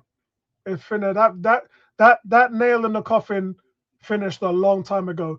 Coming in from the left as an attacking left player all day long. In fact, I might even prefer him over Trossard and Martinelli. I think if they play him on the left there, he'll be a very good asset. But I think Trossard is smarter than Jesus. I think Trossard upstairs knows how to hold and knows how to play. His passing is better. Just the tempo management. He can't beat a man on the wing, which is the reason works against him. And then Martinelli on his best days can't beat a man. It takes too long to make the pass. Yeah. He had the ball across and he turns it back and he turns it back. And he's just like, get off the damn field. Stop turning the ball back. That's why maybe Goalkeepers don't get enough chance. They're not putting the ball in the box. Yeah, and that's what frustrates me about Saka. I love Saka, but one thing, when Saka gets the ball, his first thought of pattern is, let me recycle. If I don't have the space, I'm going to recycle the ball back to Odegaard, back into the midfield. Madueke's first thought is, I'm going to take my man on, I'm going to beat you to the inside baseline and cross the ball into the 6-yard line. That's the difference between Saka the has two. been coached to be risk averse, right? Yeah. Right, and that's not Saka. That's Arteta. Risk Yeah, don't force it. Keep the ball. If they don't have the ball and we have it, they can't score. Some of that though is ability. It's ability. If you don't know, if you're not confident in yourself to sidestep the defender and get past him, you won't do it. And half of the time, I think that's the problem with Saka is he knows he ain't going to beat that man. That's why he likes to cut in on the left at the edge of the box and swing that left hook top curler in. Madueke going to beat you all day long. Madueke going to make your night miserable. Well, I think we stumbled onto something tonight. Maybe if the issue is that when you get the ball in the box, because in today's football, they want to play opposite to what your strong foot is so you can shoot to the goal. Maybe you put the right foot up, then they cross the ball in the box because it's easier. Not to put it back on your left to cross it. Yeah, but that's what I said. Why during the game? Why is there no swapping of the wingers? Why do we not see Saka go left, Martinelli or Trossard come right when they're on their stronger foot, where they can get the ball and it's a first time little shift and cross? Yeah, I personally think we stumbled on something tonight with leaving Gyökeres up top and just hitting a long ball, let him go after it. Yeah, What's the worst that can happen? Yeah, but the difference in this game is that they were pressing because the CDM, this number 6, wasn't close to help on Gyökeres. But when you're pressing, you're going to have more men forward. In a normal game, we don't play teams who are going to play us that high. But I agree, and that's a problem because of the low block that we play, and that's got to be situational. But what Gary's saying is we've seen two of Gyökeres's goals have come from Calafiori assist, where he just gets the ball from Gabriel and he hits it first time. What he's doing, that's like your quarterback throwing the ball up and saying to your wide receiver, go and get it. Yeah, because they're not allowing them time to sit into a low block because you're playing the ball early. Martinelli just got the ball, and before normally that would be a check back, a pass back to the left back to Gabriel, back to Saliba, back to Ryan, blah blah blah. Yeah, Martinelli just got the ball and bump, the ball was gone, and Gyökeres after it. Brilliant pass. I'll tell him his right foot too. Yeah, I have to say I'm really happy with Jesus' display tonight because both of his goals was in situations where he's not normally been as a player. He likes to sit too deep. See, Kai Havertz has the perfect balance of how deep do I play in order to build combination play with my 10, my 8, and my winger. He's so intelligent he can do that. Jesus is dropping too deep, so deep that when the play breaks, he isn't in an advanced position. And Gyökeres' problem is he doesn't drop deep at all. So he's completely isolated from the play, will go long periods before he even touches the ball. So inevitably, yes, Havertz is the better of the two. But all Jesus has to do to improve his game is what he does tonight, which is you are a number 9, play on the line, last line, because just before he scores the first goal, he has a touch inside the box on a penalty spot, which helps to move the ball. Then he quickly turns his man, and then he's free to get the shot on. And obviously the second goal was a set piece, so he's supposed to be there. But what I'm saying is 2 advanced positions on the end of the line in anchor positions, 2 positive outcomes. But we can't trust him to do that. The way Jesus plays football, he has to touch the ball. Yes, of course. Right? Yeah. Unlike a Haaland or Gyökeres, or what do you call him? Unlike those players, they will sit there and not touch the ball for 90 minutes. I hope they score a goal. Jesus came play. He wants to enjoy his football. Right? So he has to come back. And if he's not in the game that way, he'll be lost. He has to play that way. Now, as you're saying, at some point, you got to be on the last man. Right? So you can get to score a goal. You got to be on the last man. You can't stop, go try to get the ball deep like Odegaard does, and then no one is up front. So if you get the ball up front, you're not there. But I think it has to be a combination for him whereby he's in the game, at the same time, he has to be in a position to score goals. But I'm glad Gyökeres scored one of his known goals tonight because I don't think he scored a goal like that all season. Yeah, I think I've had some questions on there talking about 2 up front. Hey, don't forget, Cranky, that at Arsenal you're not allowed to shoot from outside the box. You need permission from the teacher. We're not going to play 2 up front because Odegaard has to play, so that's not happening. I think the problem with the 2 up front is Arsenal's strength is playing compact. When you're playing compact, it makes it very difficult for a team to play the ball through you. We know what happens when we're in situations where that doesn't happen, and we do it better than any team. That's why we're the best defense. But when you start to change your formation and you're set up in a different way, then you lose that. So that then becomes a gamble, and you start to go away from the strengths. What helps us when we don't play well? Our defensive prowess. That strong ability and means to want to play defense is what keeps us above everyone else. Even when we're at our worst, you lose that identity and things start to go very wrong. So, and I don't think 2 up front will be a traditional 2 up front. I think it's going to be almost like a hybrid, right? If playing like Jesus, there's no way he's playing like a second. He's playing like a left winger and a striker. Because he's going to become deep to get the ball. So it wouldn't be a traditional 2. But then Arteta's too risk averse to do it. Yeah. Because he's not going to bench Odegaard, so it's not in the consideration. Then he also has Eze, who he took off again tonight, which I find interesting. He Yeah. take off Marino, took off Eze, and Marino's playing the 8. So Eze's in the doghouse. I don't know if he's gonna get out of there. Yeah, I think it's a little bit deeper than the doghouse, and I know, like I said, you only have to go to Thierry Henry and Pep Guardiola at Barcelona. If you come into my team and you're not going to defend, because what did we see here? We saw a few actions in the first 20 minutes where Eze was pressing. I was like, okay, that's what we're doing now, because that's what you have to show the manager. Manager's going to be watching this film tomorrow, and he's going to be looking at, how did Eze play off the ball? I don't care what you do on the ball. We know everything about you on the ball. What I don't know about you is, what are you going to do when you're not on the ball? Where's your positioning? How are you marking? Are you closing down space? Are you gap playing to clog up those passing lanes? That's what the coaches will be looking at. That's where Eze is losing out this season. I think he's trying, though. I've seen an improvement in his pressing and how he's trying to cover gaps, but it takes a while to change how you've done things for your entire career. It's Arteta here, guys. We certainly done that tonight. What pleased you most? The courage, the attitude, the willingness to go to another level. We've done it at home against 2 top sides this season in the competition.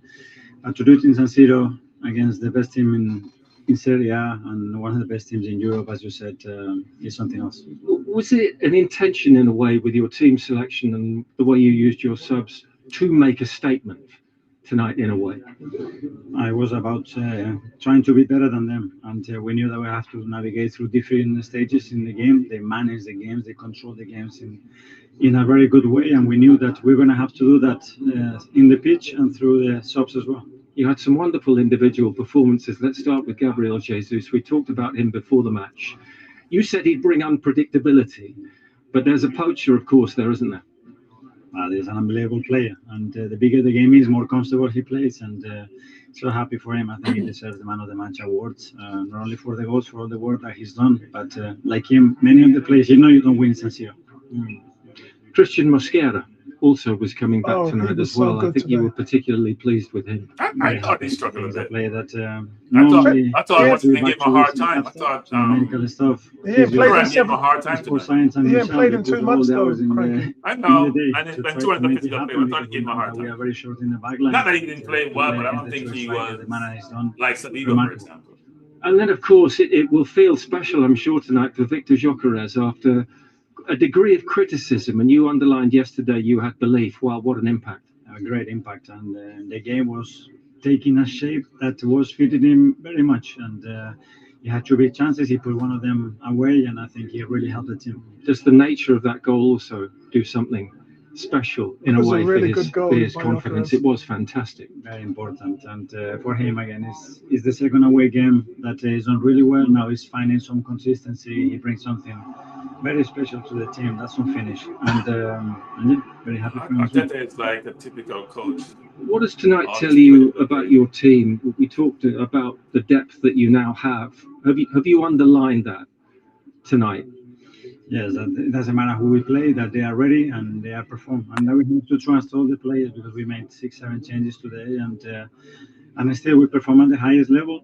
We have another game in 4 days, and we had a game 2 days ago. So yeah, four games in 10 days. Can you tell us there's been all away from home, a possible move?